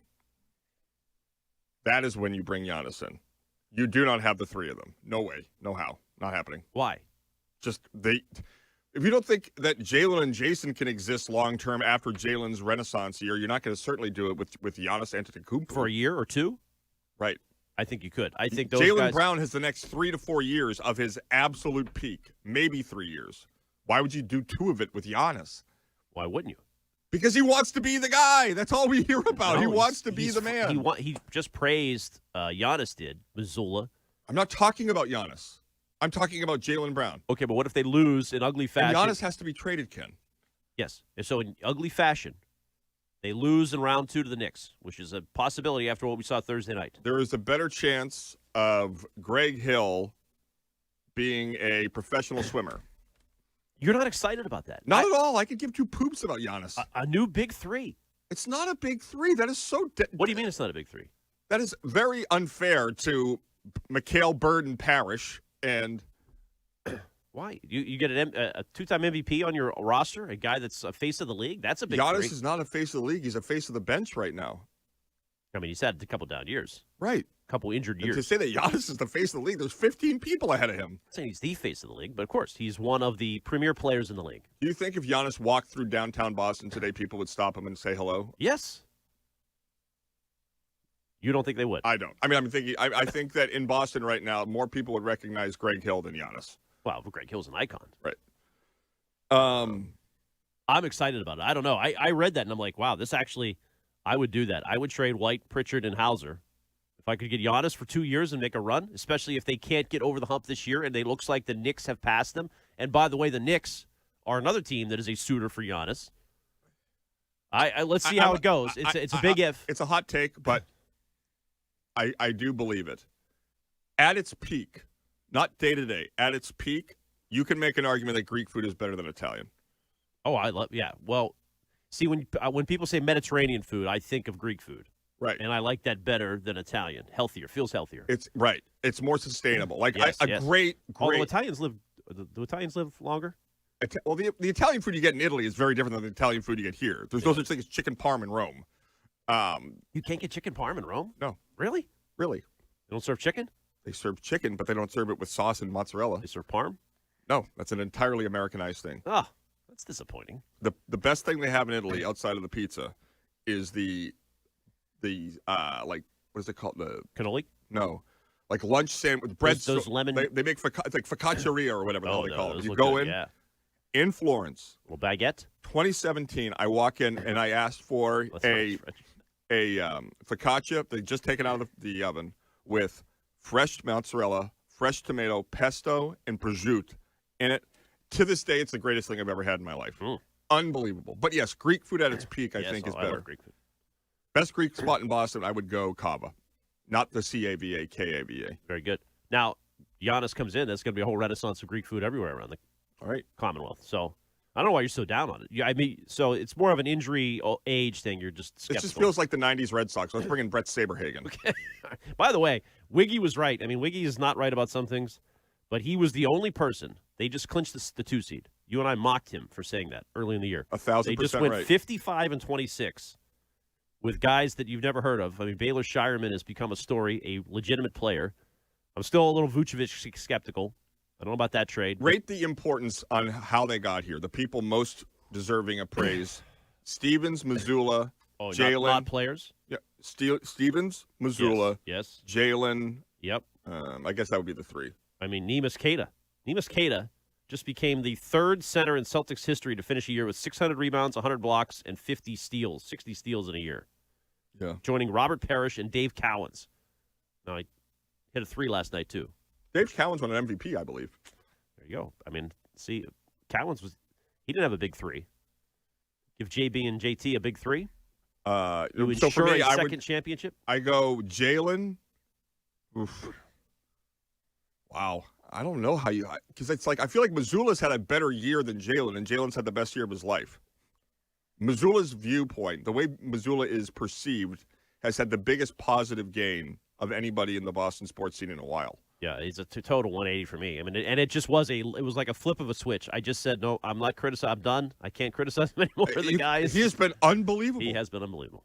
Unbelievable. Like, if they win a championship this year, you could put this up with 0-1 Belichick in terms of unbelievable coaching, motivating, galvanizing. Like, I have never been more wrong in my life than I've been on Joe Mazzulla. Coaching seems so stressful, though. To watch Cora's postgame last night, he just was, like, rattled, didn't want any part of the media. Baseball seems like hell. And Mazzulla seems always just like, oh, God. Just a dink. Well, I mean, he's so intense, and every night you got to be that way. I feel like it's an act. You think Shime's that way with his baseball team? No, he's that way with his pizza.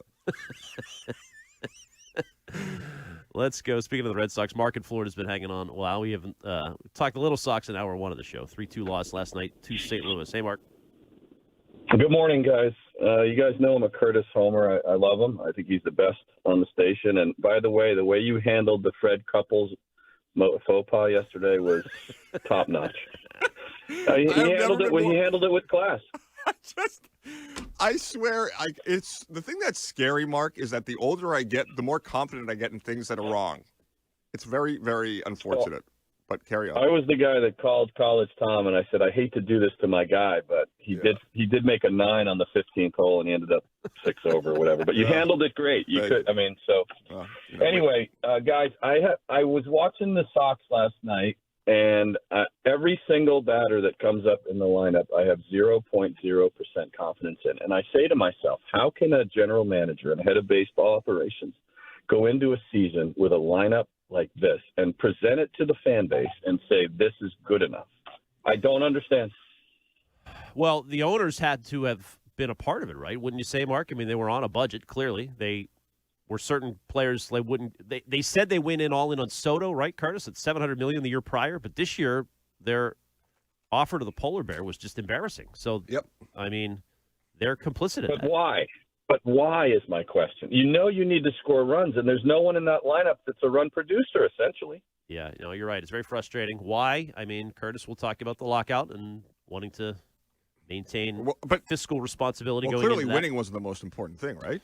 No, I mean, they didn't go hog wild. They did sign Ron Hare, who gets in there today. That's a great spin of a phrase there. But Ron nobody's Hare. saying they went hog wild. I'm saying, well, there's a way. Oh, sorry. We'll go back to the Vrabel story. They didn't do nothing, but they didn't do everything. Was winning the most important thing this offseason? Winning on their agenda, in their brain, they're doing everything. That's the answer. Well done. I mean, they have a thought process. Right. They have constraints, and within that frame, they're trying to win and do well. Right. The longer it takes, the further it is from the truth. But I got to say, I feel Durbin, every time he's up, I get frustrated. It's not his fault. You're a good person. I like you personally. How's Bregman doing? I haven't even looked at his splits. Actually, I haven't checked recently. Xander is going to be the MVP. Xander's had a breakout week. Wells. Devers has had a couple pops. Yeah. Your guy Tibbs is like taking on the world. I love it. All right, you want to go back to there's a lot of Vrabel, Rossini calls. Yeah. People on the text line mixed on this. Some people were like outraged that we're discussing it. It's a very uncomfortable topic for a lot of people. I mean, it's something that everybody has seen or experienced. And with this, I don't know how you're misunderstanding what I'm saying. In terms of an offense to your job, giving away secrets to someone you are amorous with is worse than getting secrets for your job. One benefits, one hurts. Well, the guidelines of the job are you cannot be fraternized with your sources. That's if you're a journalist. If you're just a sports reporter, tell that to Jonathan Karl. But like, when you look at or who was that guy Tubin? He was intimate with himself. Oh yeah. Oh my God, Tubin, the Zoom call. It's so weird when you see that guy. Like, you can really bounce back from anything. No, he's trying. He certainly was trying. He's not going to run away from that one. That darn mute button. It was COVID Zoom time. It was tough on everybody. Remember the COVID happy hour? God, was that hell. Oh, God. And what happened to Fauci, by the way? Oh, he's a hero. He really is a hero of death. I'm just, in terms of the benefit of each party. Yeah. What benefit? It benefits Diana Rossini's company that she has inside information, and she got it immorally. Yeah, if nobody finds out about it. Right. But the benefit to Mike Vrabel is entirely personal. Who's the Athletic's biggest rival? That? Who's New York Times' biggest rival? Do they have one? Wall Street Journal. Maybe they were the PIs. We're going to take down the Athletic. Yeah, EEI.com is burgeoning. Yeah, McLaughlin's got an expose tomorrow. I mean, who do you think Turpin's been? Turpin's.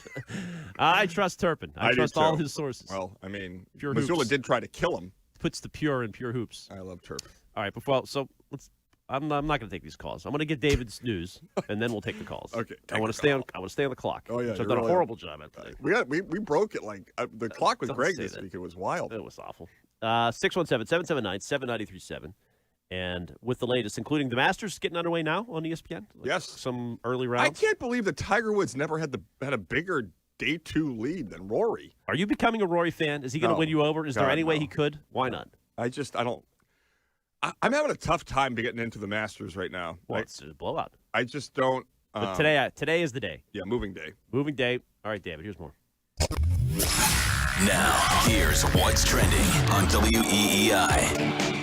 The Bruins are in action this afternoon against the Lightning. 2025 first-round pick James Higgins joined the team after signing a 3-year entry-level contract on Wednesday, but will not make his NHL debut today. The Bruins hold the top wildcard spot in the Eastern Conference with 96 points and can clinch a playoff berth with a win. Puck drop is at 12:30. The Celtics defeated the Pelicans last night. Final score was 144-118. Sam Hauser led the way with 24 points, 6 rebounds, and 4 assists. With the win, the Seas have clinched the 2 seed in the Eastern Conference. They play their final game of the regular season tomorrow night against the Magic. The Red Sox fell to the Cardinals 3-2 last night. Connolly Early pitched 4 1/3 innings, allowing 1 run with 5 strikeouts. They continue their series tonight. Ranger Suarez gets the start against Kyle Leahy. Will Fleming and Lenny DiNardo have the call of the game right here on 93.7 WEEI and across the Shaw's and Star Market Red Sox radio network. Shaw's, proud to be local since 1860. Mass Mutual pregame show with Joe Wild begins at 6:15, followed by first pitch at 7:15. I'm David Azer. That's what's trending now on WEEI and WEEI.com. WEEI, New England Sports Original. Baseball is back in Boston, and so is the Shaw's and Star Market Grand Slam Summer Sweepstakes. This year, entering is easier than ever. You just redeem your grocery reward points in the Shaw's or Star Market 4U app for your chance to win free groceries for a year and other amazing prize experiences. Want to earn points faster? Clip the 4X coupon in your 4U app and stock up on your favorites from Coca-Cola, Monster, Hood, and KM. The more points you redeem, the more chances you get to win. See official rules at shaws.com or starmarket.com/Grand Slam. Coleman. It's electric. A whole house generator from Coleman Electric saves a family unit. Boom! Big storm, power goes out. Coleman Electric saves you from this misery with a whole house generator. Schedule a free estimate for a whole house generator install. Call Coleman. It's electric. Running a small business means juggling a lot. Your network has to handle it all. That's where a fiber-only provider falls short. You need a partner who gives you a greater advantage. Introducing the Total Solutions Advantage only from Comcast Business. A first-ever combination of the largest, fastest fiber-powered network, the most reliable Wi-Fi, gig speeds with equipment and security included, and a 5-year price lock. Plus, it's all backed by a 30-day money-back guarantee. The total solutions advantage only from Comcast Business. A new standard for small business with reliability, security, and savings in one. Switch today. Get started with a great offer as low as $60 a month. When you add it all up, no one does business like Comcast Business. Offer ends 6/1/26. New customers only. Requires 300 megabits per second internet and security edge. 1-year agreement, eco-bill, and autopay required. Equipment, taxes, and fees extra. Most reliable Wi-Fi based on Open Signal Awards USA Fixed Broadband Experience Report, May 2025. What's more Massachusetts than coffee and Keno? Whether you like it iced or hot, get your favorite cup, play your lucky Keno numbers, and follow all the action on the Mass Lottery app. Download it today. The Mass State Lottery. Must be 18 or older to play. Please play responsibly. If you're carrying a lot of credit card or personal loan debt, every month can start to feel the same. All those bills, all those due dates, all that stress. There's a solution that's designed to make it easier for you. National Debt Relief could put you on the fast track to paying off your credit card debt, personal loans, and even medical debt for less than you owe, with just one low monthly payment you can afford. And no, it's not bankruptcy or a debt consolidation loan. It's a real, affordable debt relief program that could save you lots of money. National Debt Relief has already helped over 1 million people with their debt and has thousands of 5-star reviews and an A+ rating from the Better Business Bureau. So if you owe $10,000 or more, don't wait. Call 800-300-4411 now to see if you qualify. That's 800-300-4411. One call could help reduce what you owe and simplify your monthly payments. Call 800-300-4411 now to find out how much you could save. This is the story of the one. As a procurement manager for a hospital system, she keeps every facility in her network stocked and ready. That's why she counts on Grainger to be her single source for thousands of products, from disinfectants to lighting, air filters, and more. And with fast, dependable delivery, Grainger helps her keep every facility stocked, safe, and running smoothly. Call 1-800-GRAINGER, click Grainger.com, or just stop by. Grainger, for the ones who get it done. I need a little range, step to the range, come on, meet me at the Introducing the new Chick-fil-A Jalapeno Ranch Club Sandwich. With that juicy Chick-fil-A chicken on a buttermilk ranch bun, jalapeno ranch sauce, and pickled jalapenos, it's a little ranch with a lot of kick. The new Chick-fil-A Jalapeno Ranch Club with original spicy or grilled filet. Available for a limited time only. Order ahead on the Chick-fil-A app. AUDACY. Type that into your app search, then download. This is Ken and Curtis on WEEI.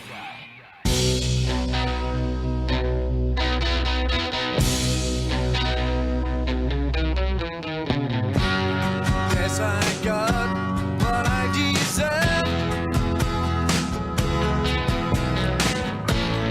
Kept you waiting there too long, my love. All that time without a word.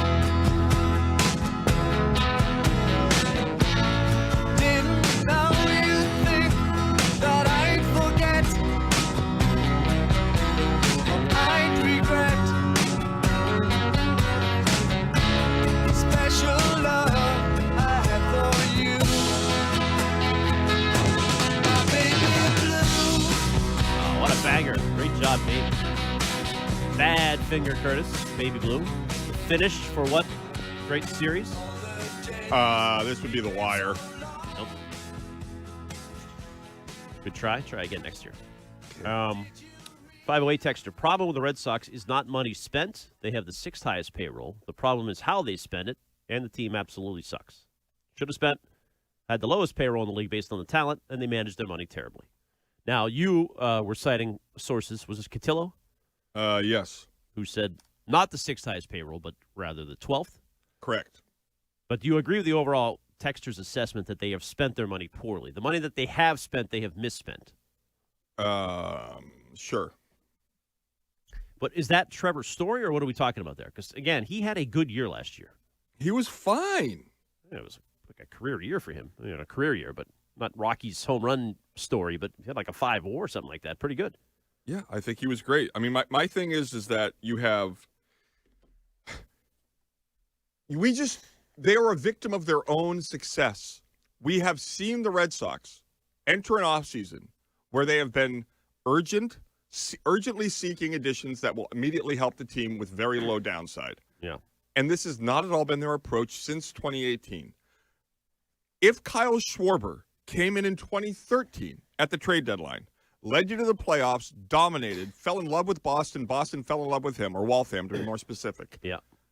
There's not even a shadow of a doubt. It's how long, how much, not if or when. Right? Yeah, they've had – Cora said these words. I did the pregame last week, sick brag, bro. And Cora talked about Contreras in that game. It was coming off a win, and he mentioned the revolving door they've had with right-handed power bats. Contreras, the new guy. Well, I mean, like, it bothers him. Well, of course. Because they've had all these guys. Forever Justin they Turner, had Manny. J.D. Martinez. They've cycled through all these players. Right. Nobody sticks. And Justin Turner was another example, a guy that was excellent here. Yep. O'Neill. Not great, but fine. Went to Baltimore. But, like, so when Cora sat down with us at spring training. Yep. You were smitten then. He said that Crochet is just such a difference maker.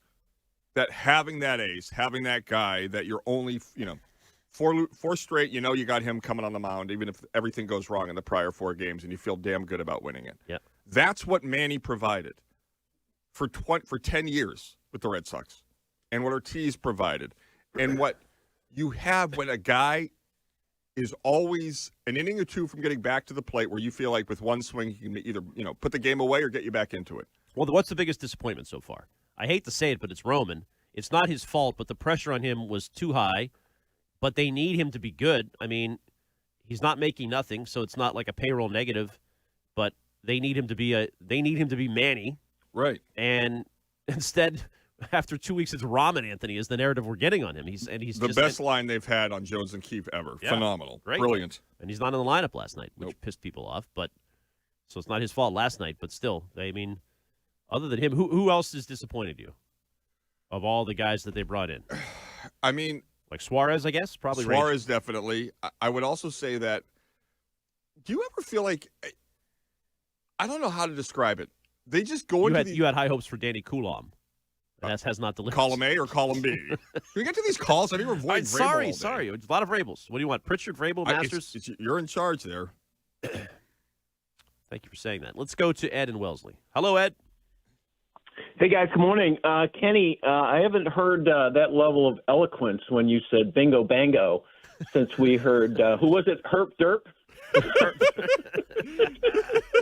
Hey, nobody can turn a phrase like the Laird Man. No, especially when you use yourself in the third person. That's with very Shime, endearing. It's bingo bango. Oh, my God. Shime in that uniform yesterday was jarring. That was something. My Lord.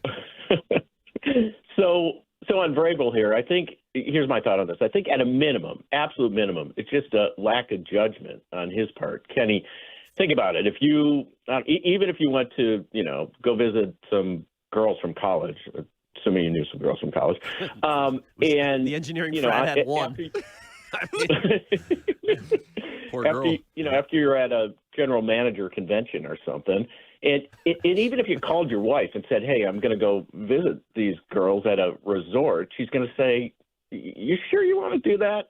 Well, we don't know what's going on in Vrabel's marriage. I mean, they might have an agreement. I mean, I don't know what's going on. But if they didn't have an agreement, then why would you be so publicly rebuking it? Like, who cares then? Exactly. Well, try to save receipts. And also, but also, guys, even if he doesn't make the call, he has to think in his mind. It's just not good judgment. It's a bad look, and he should know that. And I would think Kraft would pull him in and say, "Look, what are you doing?" Now, Kraft's not exactly the guy to be saying these things because he's had his own set of issues, right? Exactly.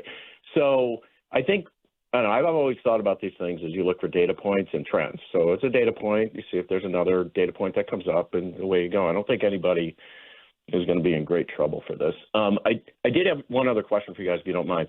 What team does Shime coach for baseball? Can you guys say that? It's some kind of a private league, right? Cambridge School of Weston. Okay.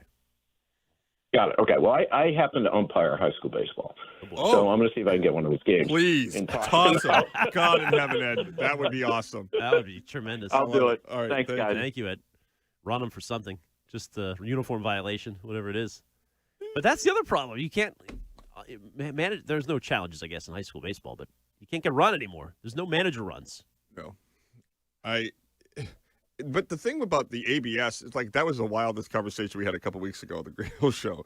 We're like, well, how would you know it's a fair ball? I don't know. You'd have a sounder. Like, we don't really need a fat umpire to point in a direction to know it's fair. There's a million ways you can say it. We are not going to have humans reffing games in 10 years in any capacity. Let's go to Tom in We're New not going to be driving ourselves in 10 years. Yes, we are. Don't say that. I'm not getting in one of those auto cars. People driving their cars will be how we view people who use stick shift today. Fine. I like the stick shift people. You don't have to do it. I'm saying people will not be driving. Oh. Okay, well, I will. Tom, how are you? Hey, pretty good, guys. Enjoy listening to you guys. Wish you guys were on more mornings together. Just wanted to, all those other Sox have been so frustrating and the Vrabel story, but this Celtics team, as Curtis was mentioning, just kind of flying a little under the radar, Missoula and stuff, but, Pritchard wearing the Auerbach Award last night. That guy, I just love watching him, at his height. He makes so many guys in that team better. He's always setting up Hauser. He dribbles around in traffic to get the right spacing. Tatum and Brown are certainly the talent of the team and make the engine go, but I'd hate to see Giannis or somebody like that come on this team and break up those guys. They're their heart and glue. The guy is just a competitor. I love the clips in the community when he stops his vehicle and gets out and plays basketball with young kids in the playground. I'm just so glad Stevens or whoever, when he wanted out of there because he wasn't getting any playing time a couple of years ago, that somebody had the foresight to keep him there. He's just, just an unbelievable competitor for his size. I take 10 of him any day over a Giannis. Okay, but Tom, real quick. I wanted to follow up. God. Remember that energy. If they lose, not saying I'm going to put this bad mojo in the air. If they lose to the Knicks again in round 2, and Spike Lee is up in your grill, and Ben Stiller is there, and Chalamet is Chalameting his way up and down the sideline, and Pritchard's 0 for 8, and you lose again to the Knicks, are you still going to say, I don't want Giannis, we don't need Giannis to get over the hump? I don't think Celtics fans will say we need Giannis to get past the Knicks. I think they'll say we need to do other – they're not going to lose to the Knicks. I would bet anything they're not going to lose to the Knicks. Didn't Thursday discourage you? Not at all. They didn't have Jalen in the game. Yeah, but you have Tatum after the game talking about I don't care. Deep psychological dives and what a great to overcome his first step. I know it's counterintuitive, but they're oversharers. I don't care. They talk so much incessant about you're in the media. You should love that. Do you think Jason Tatum's an interesting guy to talk to? Yes, I think he has quotes we analyze all the time, and Jalen, I love what I'm hearing about. I love Jalen. I think he's got a mental hurdle that he has. The Knicks are in his brain. They are renting space in the Tatum brain. I don't think so. I worry about New York. Yeah, they're a better team. I don't think they lose again. If they lose again, that's a really, really big mistake. Then Giannis. It's been reported, if they lose, Giannis. Who reported that? Sam Amick. Diana Rossini? Dirty Diana. Dirty Diana, wow. Let's go to the pitch yet? Pearl in New Hampshire. Hello, Pearl. Hey, that's a good take, Dirty Diana. So, Curtis, I feel kind of bad that you went to BC and I went to BC, and you can't understand journalistic integrity, and that's the problem with what Diana did. What does that have to do with BC? Well, in journalism and communication, I got started, they taught us about that.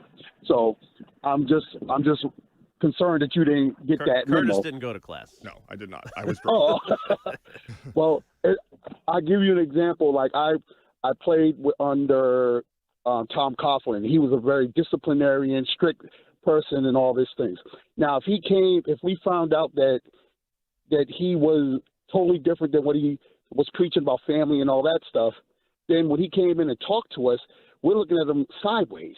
So that's the problem that Vrabel may have, is that people saying when he's teaching family first and be strong and be committed, and we're looking at him, we would be looking at him like, okay, out of the side. Now with Rossini, it hurts the females because in a male-dominated industry like it is, now other females may feel like, well, anytime I have a big story that comes out, people are going to wonder and look at us side-eyed about how we got it. Now we're looked at as if we got it by some unnatural way. So that's the problem with Rossini. So, Pearl, you make great points. For me, as it pertains to what you said about Coughlin, first of all, the greatest I mean, his stretch with BC is as good as it's ever been. That was what he did to bring BC out of the depths of despair was spectacular. I don't agree with that, but go ahead. You don't think Tom Coughlin was massive for Boston College football? Historic. I think Tom Coughlin took the players, and if you look at and did the research, he took all the players that were successful for him were mostly Big Nell's kids. And once Big Nell's kids filtered out, and he brought his own people, and then Henning came in, Henning couldn't do anything with the players he brought in and recruited. Dan Henning came in. Okay. Nobody was going to watch. Well, I'd love to meet you, Pro. I'd love to get your perspective on it in person. I don't want to bore the audience about 90s football, but I'm interested. Yeah. But the what I believe, and it's just my perspective, is that professional athletes today hear a coach talk about values, and they know how pervasive that behavior is in that world. Like, I just think that when there are professional athletes, the odds of professional athletes, being Tim Tebow are very, very, very, very, very, very small. Yeah, but you're still talking about 23, 24, 25-year-old impressionable young men. Just because the word professional comes on their scanner doesn't mean that they're adults. Well, who said they were? I'm right. I'm saying, but all of them know people that they've been around in college and in pro that go on road trips and sleep with people. Yeah, you're right. And that's why what I said, when they're making those speeches in front of the team, you have to live it for me to believe it, for me to run through the wall for you, because I know that you're living what you believe in. That's fair, but I don't think Vrabel is Tom Coughlin in terms of what he's preaching and putting in front of his team, right? I mean, I don't know. I'm not in there, but yeah. I mean, what did Wiggy say? Does Wiggy think any player will be affected or impacted by this? No. I mean, I don't want to put words in it. I don't believe he said that, no. I mean, it could be a few that change their mind, but maybe that's not even a public thought. It's just privately like, oh, boy. I think that if you want to hear like a non-moral discussion on this, just like an observation. I'd love to. Give me an observation. This is a sign the Patriots are back. Oh, good. Like, there's this many people, Phillies bitching, Jets are bitching. First thing I thought of, though, was what if this happened in Kansas City with one of the Reeds? You would be crushed. You would be having a field day. Well, that would mean that Andy Reid would have to have sex. Sure. I don't want to speculate on. I mean, if he views sex the way he does clock management. Johnny Cakes up in Saugus. Hello, Johnny. Good morning. Hey, guys. They're all high-fiving Mike Vrabel. I wouldn't worry about him, the players getting his message. Anyways, two things. This Bob McIntyre, I love left-handed players, but, I mean, come on, dude. You're at the Masters. Don't be giving the bird and slamming the club, all that stuff he did. What was he giving the bird for? I missed this whole thing. Well, because he slammed his club 3 times, and a few fans gave him some stuff, and he didn't like it. Scottish guy, just right? Because he's a Canadian Open champion too, so he thinks he's all that. But I'm so happy he missed the cut. Anyhow, keyword Johnny Cakes, 99 Danvers. Come in and get your free pretzel. Okay, thank you, Johnny, for that. How about was it Bryson just missed the cut? Nightmare final hole, right? Yeah, your man Bryson. If you ever want to understand the mental component in sports and how stupid people sound when they discount it, look at Rory and look at Bryson. Look at Rory after winning. Look at everything changes. Yeah. Like, there is no bigger cheat code in sports than to win early, because all of that angst, all of that stress is just channeled back into the performance that you need to have. Like, Bryson should be the best golfer. Remember Koepka was like blowing people away. Yeah. And it's just, they're puddles. It's hard to maintain it. Totally. But if you're Bryson, all you needed was a bogey on the 18th to make the cut. He goes woods, bunker, can't get up and down, 6 over total, misses cut, first time since 2023. It's a collapse. Unbelievable. It's like the hospitality tent. I don't know. I do want to go see the Masters someday. Are you like, is that a bucket list for you? Not or not really. Greg? It's such a pain to get there. Doesn't seem that bad. I don't know. If it was Tiger, like, I would have done that. Like, right now, my parents did it a couple years ago. Oh, did they? They, I feel like if you go to the Masters, you have to say it was amazing. Yeah, you can't compare. Right. Like, you can't it was a oversell little that. chilly out. But nobody wants to hear you talk about No.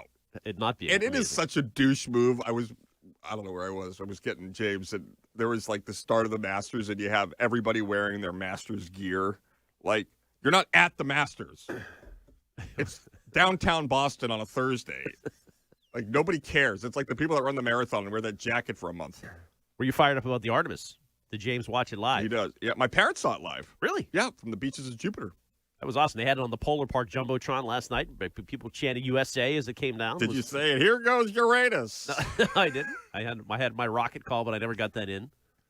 Great moment. If you were an astronaut and they said you get a choice, you can go to the moon. The next one goes to the moon. They're doing a moon base. We are crawling. No, this is a key question. I love it. You're an astronaut. I am. You have a choice. We're going to allow you to go to the moon base in 2028, or you get the first Mars trip. But it's a roll of the dice whether you survive. Are you going Mars? Totally. I'm going moon base. You are so perfectly dull. Why? I want. That's pretty cool. You want to be the loser And on I the survived. moon base? Yeah. You don't want to try to I get don't to wanna go Mars? No, What are I you don't. talking about? That's just too much for me. Imagine if the bathroom knocks out. I don't want to go to the summit. I want to go about an hour before. Well, moon base is critical. Moon base? Yes. It sounds like a bad joke about a toilet. All right. We'll be back in a moment. This is the Kenny Curtis Show. Red Sox play tonight, by the way, so you got a lot of time to watch the Masters to lead in as Ranger Suarez turns it around tonight. And we're a week away from the playoffs. Love it. WEEI. WEEI. WEEI. WEEI. WEEI. New England Sports Original. Reed's Ferry Shed Spring Sale. 10% off every Reed's Ferry Shed ends tomorrow. Every size, style, and color. Lock in 10% off and your spring delivery date. But again, 10% off ends tomorrow, the 12th. So visit Reed's Ferry, see acres of sheds open today till 5. Or shop online at reedsferry.com. Then make the call. 10% off ends tomorrow at Reed's Ferry Sheds, and you'll get a good one. The first signs of spring. The $15 million Magnificent Millions scratch tickets. With a top prize of $15 million, it's a ticket that truly lives up to its moniker. Absolutely magnificent. See some green. The newest scratch tickets from the Mass Lottery. Must be 18 or older to play. Headed to Fenway for the game? Park in Prudential Center's garage for just $26 for night and weekend games. Located in the heart of Back Bay, shop, dine, and discover all Prudential Center has to offer, including the View Boston Observation Deck. Just a short walk over to Fenway from the Pru.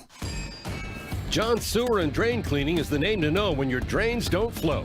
If your home or business has a clogged drain, call the name trusted by the pros. John Sewer is also hiring technicians at their Norwood location to handle growing demand in southeastern Massachusetts. To join New England's most experienced team, go online to johnsewer.com to apply today. The name to know when the drains don't flow. John Sewer, we get the job done. When you think about it, New England is like a McDonald's big breakfast. Maine's your big main course, the hotcakes. Vermont's the maple syrup, obviously. New Hampshire's your biscuit, that country comfort. Massachusetts, sausage patty. Its name is Patty. Rhode Island's your hash browns, tiny but treasured. Oh, and Connecticut's scrambled eggs. Not sure how to explain, but trust me.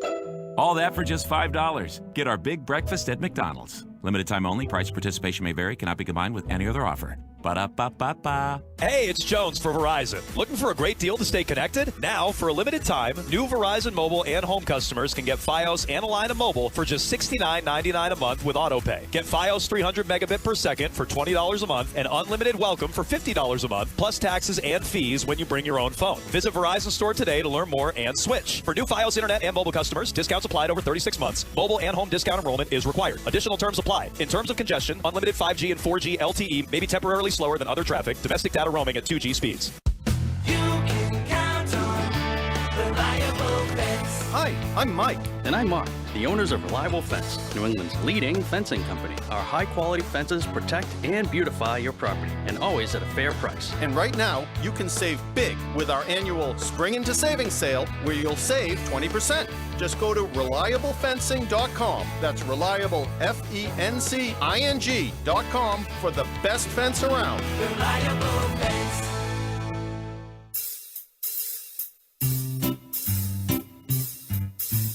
One 877 Cars for Kids. KN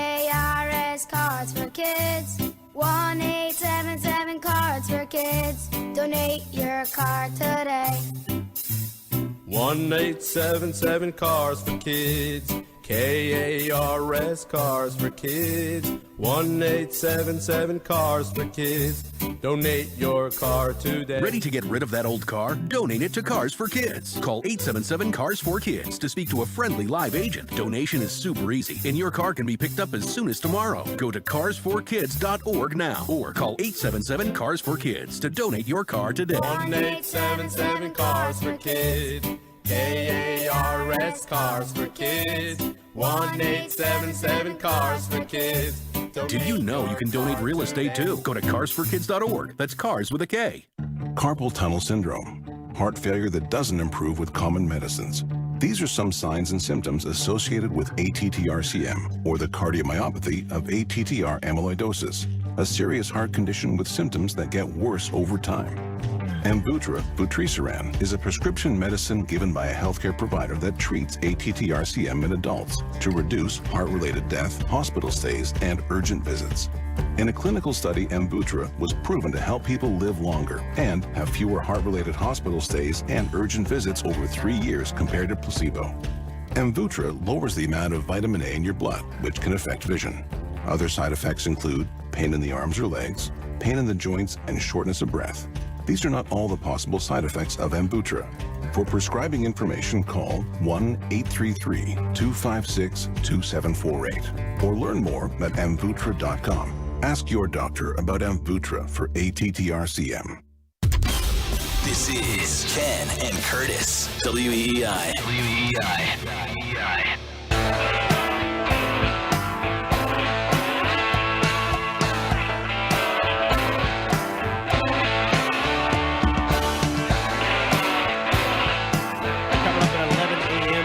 Morning, it is Arcand and Shime. 3 big hours of Arcand and Shime, followed by KJ Lyons, and then in Sox pregame at 6:15. I'll let Arcand save his vendor story for his show. But Curtis, you guys were reminiscing about famous vendors of times gone by.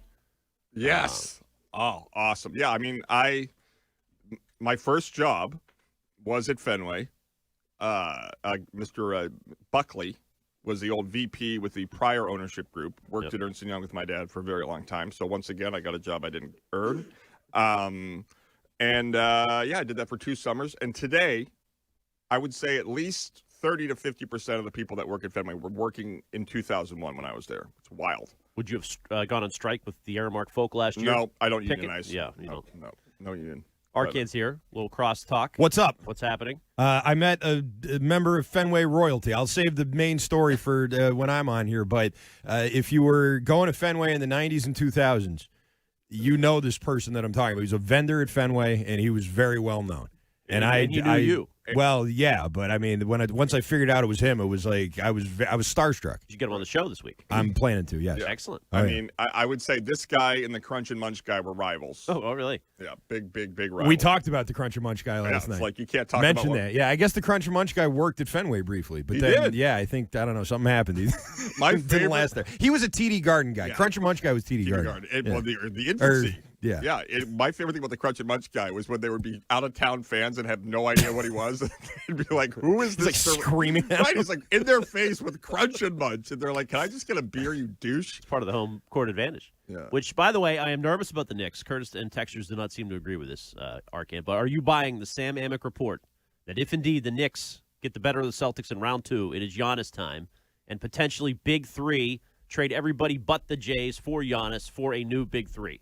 I don't think that's out of the question, and I think what would propel it more so than losing to the Knicks would be Bill Chisholm being insecure about the way he's run the team so far and the way the fans are reacting to that. I think there could be a little element of that going on here, too, because Like so I have far to prove myself to these yeah, people. Wick left a big shadow for a guy like him. You know what I mean? Like, Wick was just giving money to everybody. Everybody got contracts. Big extensions. Luke Cornett got an extension. Like, they gave it to everybody. So now you have Chisholm come in. His first act as the owner was to really trim things down. And now here you are. And big splash to get people back on his side could be Giannis. And he would have an excuse to if they lost to the Knicks. But I think that without that, it may be a tougher sell. You know, I think the fans like this team. They like the players on this team. They don't necessarily like Giannis. Doesn't seem like Jaylen Brown likes Giannis too much either, so I don't know. It might not be as easy as that, but it could be something that they explore for sure. And even if we're saying, like, everything's equal and he's here. Does this guy strike you as a person that would be playing well in the Northeast? Like, you're in Milwaukee, you've got your brother on the team, you've had things done exactly as you wanted. Like, you come to Boston on a team that's already a championship caliber team. So we said about that about Steph Diggs. I mean, or some people did. It's best behavior for a year. I think Steph Diggs is. I think the Patriots, Steph Diggs is very different than the Boston. The team has already won a championship. Giannis comes in, and if they're not playing well, if something doesn't mesh, and it's not even his fault or whatever. Like, I don't think he's going to, handle the Shaughnessy columns or the radio, ripping him up and down very well. I did find the Chisholm interview with Himmelsbach interesting. He had a couple things in there. And the one thing he said about the building, starting point is, if we can make it work, we'd love to stay where we are. Making it work means improving the fan experience and the player experience. If we can do those things and remain where we are, that's great. If it doesn't work there, we'll think about other places. So that he is not ruling that out either. New building, Celtics building. Now, that's probably a decade away. Got to get the Crunch and Munch guy and the mystery vendor back for that opening. I don't think there's any chance the Celtics ever get their own building. No I just chance? don't think so. He just said there's a chance. I know he did, but I don't think it's ever going to happen. I don't know anything, but they are definitely going to do. I'm leaning with you. I just because of where we live and the way that things move in the city. Well, yeah, it's part of it, sure. Not going to happen, but they are going to do whatever they can to have a basketball-only facility in Boston. And where? Any hint of where? Not Hyde Park. Okay, we'll roll that out. I have no idea. I mean, Dedham? That's not Boston, but no, it is not. It's right. It's right on the border of Hyde Park. That's true. Close enough. Maybe they could. Maybe Legacy Place becomes Celtics Place. Exactly. Yeah. Assembly Row. Saugus. Yeah. Saugus Wings. Why not? All right. Looking forward to what's the kickoff topic on the Arcane and Shine Spectacular. We're starting with Rabel and Rossini. There's a lot of the news from that. We'll get into that. I have a lot of thoughts that I want to vent about the Red Sox and that awful game last night. And there's a lot going on with everything. Celtics just clinched. Bruins aren't playing Hagens today. Did you see the Ichiro statue? Did you see what happened? Oh, the bent. What happened there? So they're pulling the curtain off the thing to unveil it, and they snapped the bat off the top of the statue. How is that possible? I don't know. They broke the bat. It must have been pretty flimsy, you think? Is the worst statue still Dwayne Wade? Or yeah. Yeah, that's a bad one. And the soccer player, that one was bad, too. Oh, Ronaldo? No. I forget. Ronaldo. Cristiano I'm going Ronaldo. to brush up on soccer, buddy. I World was Cup sitting is in coming. traffic the other day in Boston, and I'm like, for 6 weeks, we have no idea how big of an ass show this is going to be. I know. It's going to be great, though. Good fodder. Oh, I love it. Yeah. Should we send Jackson down? Field reporting? 100%, yes. Yeah. All right, Shime is not in uniform that I can see, but maybe he's got it underneath the hoodie. Shime will be in. Arcane and Shime, 11 to 2. Curtis, enjoy your weekend. Do the job for free. When you need a bit of loving, 'cause your man is out of town, that's the time you get me running, and you know I'll be around. The Greg Hill Show. Well, to Curtis's point, he said this. I don't want to put words in your mouth, Curtis, but I think you said, "Oh man, I had it right on the top of my head." It's gonna come to you. Yeah, I had it. I know lost it. Before the end of the show, it will come to you. Yeah, I had it. I lost it. But it was honestly, it was a great setup. Did you miss something? Listen to the podcast on the Odyssey app or at WEEI.com. The Greg Hill Show, morning 6 to 10 on New England Sports Original. WEEI. WEEI.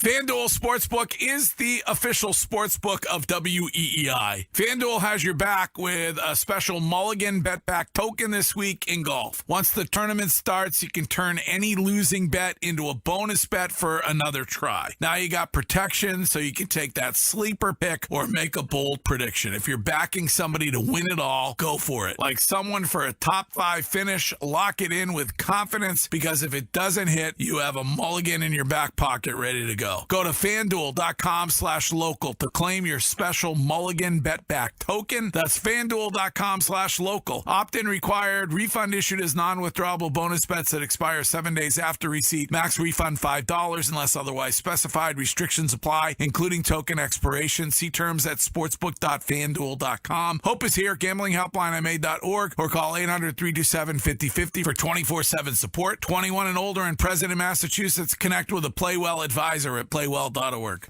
Whoop. Sleep better, train smarter, recover faster, and feel healthier. Understand and optimize your sleep. Get coaching and insights for every age, stage, and cycle. Track over 140 habits. Get a 360 view of your training and workouts. Never miss a second of data with a wireless and waterproof charger. Expect all new features all the time. Running a small business means juggling a lot. Your network has to handle it all. That's where a fiber-only provider falls short. You need a partner who gives you a greater advantage. Introducing the Total Solutions Advantage only from Comcast Business. A first-ever combination of the largest, fastest fiber-powered network, the most reliable Wi-Fi, gig speeds with equipment and security included, and a 5-year price lock. Plus, it's all backed by a 30-day money-back guarantee. The Total Solutions Advantage only from Comcast Business. A new standard for small business with reliability, security, and savings in one. Switch today. Get started with a great offer as low as $60 a month. When you add it all up, no one does business like Comcast Business. Offer ends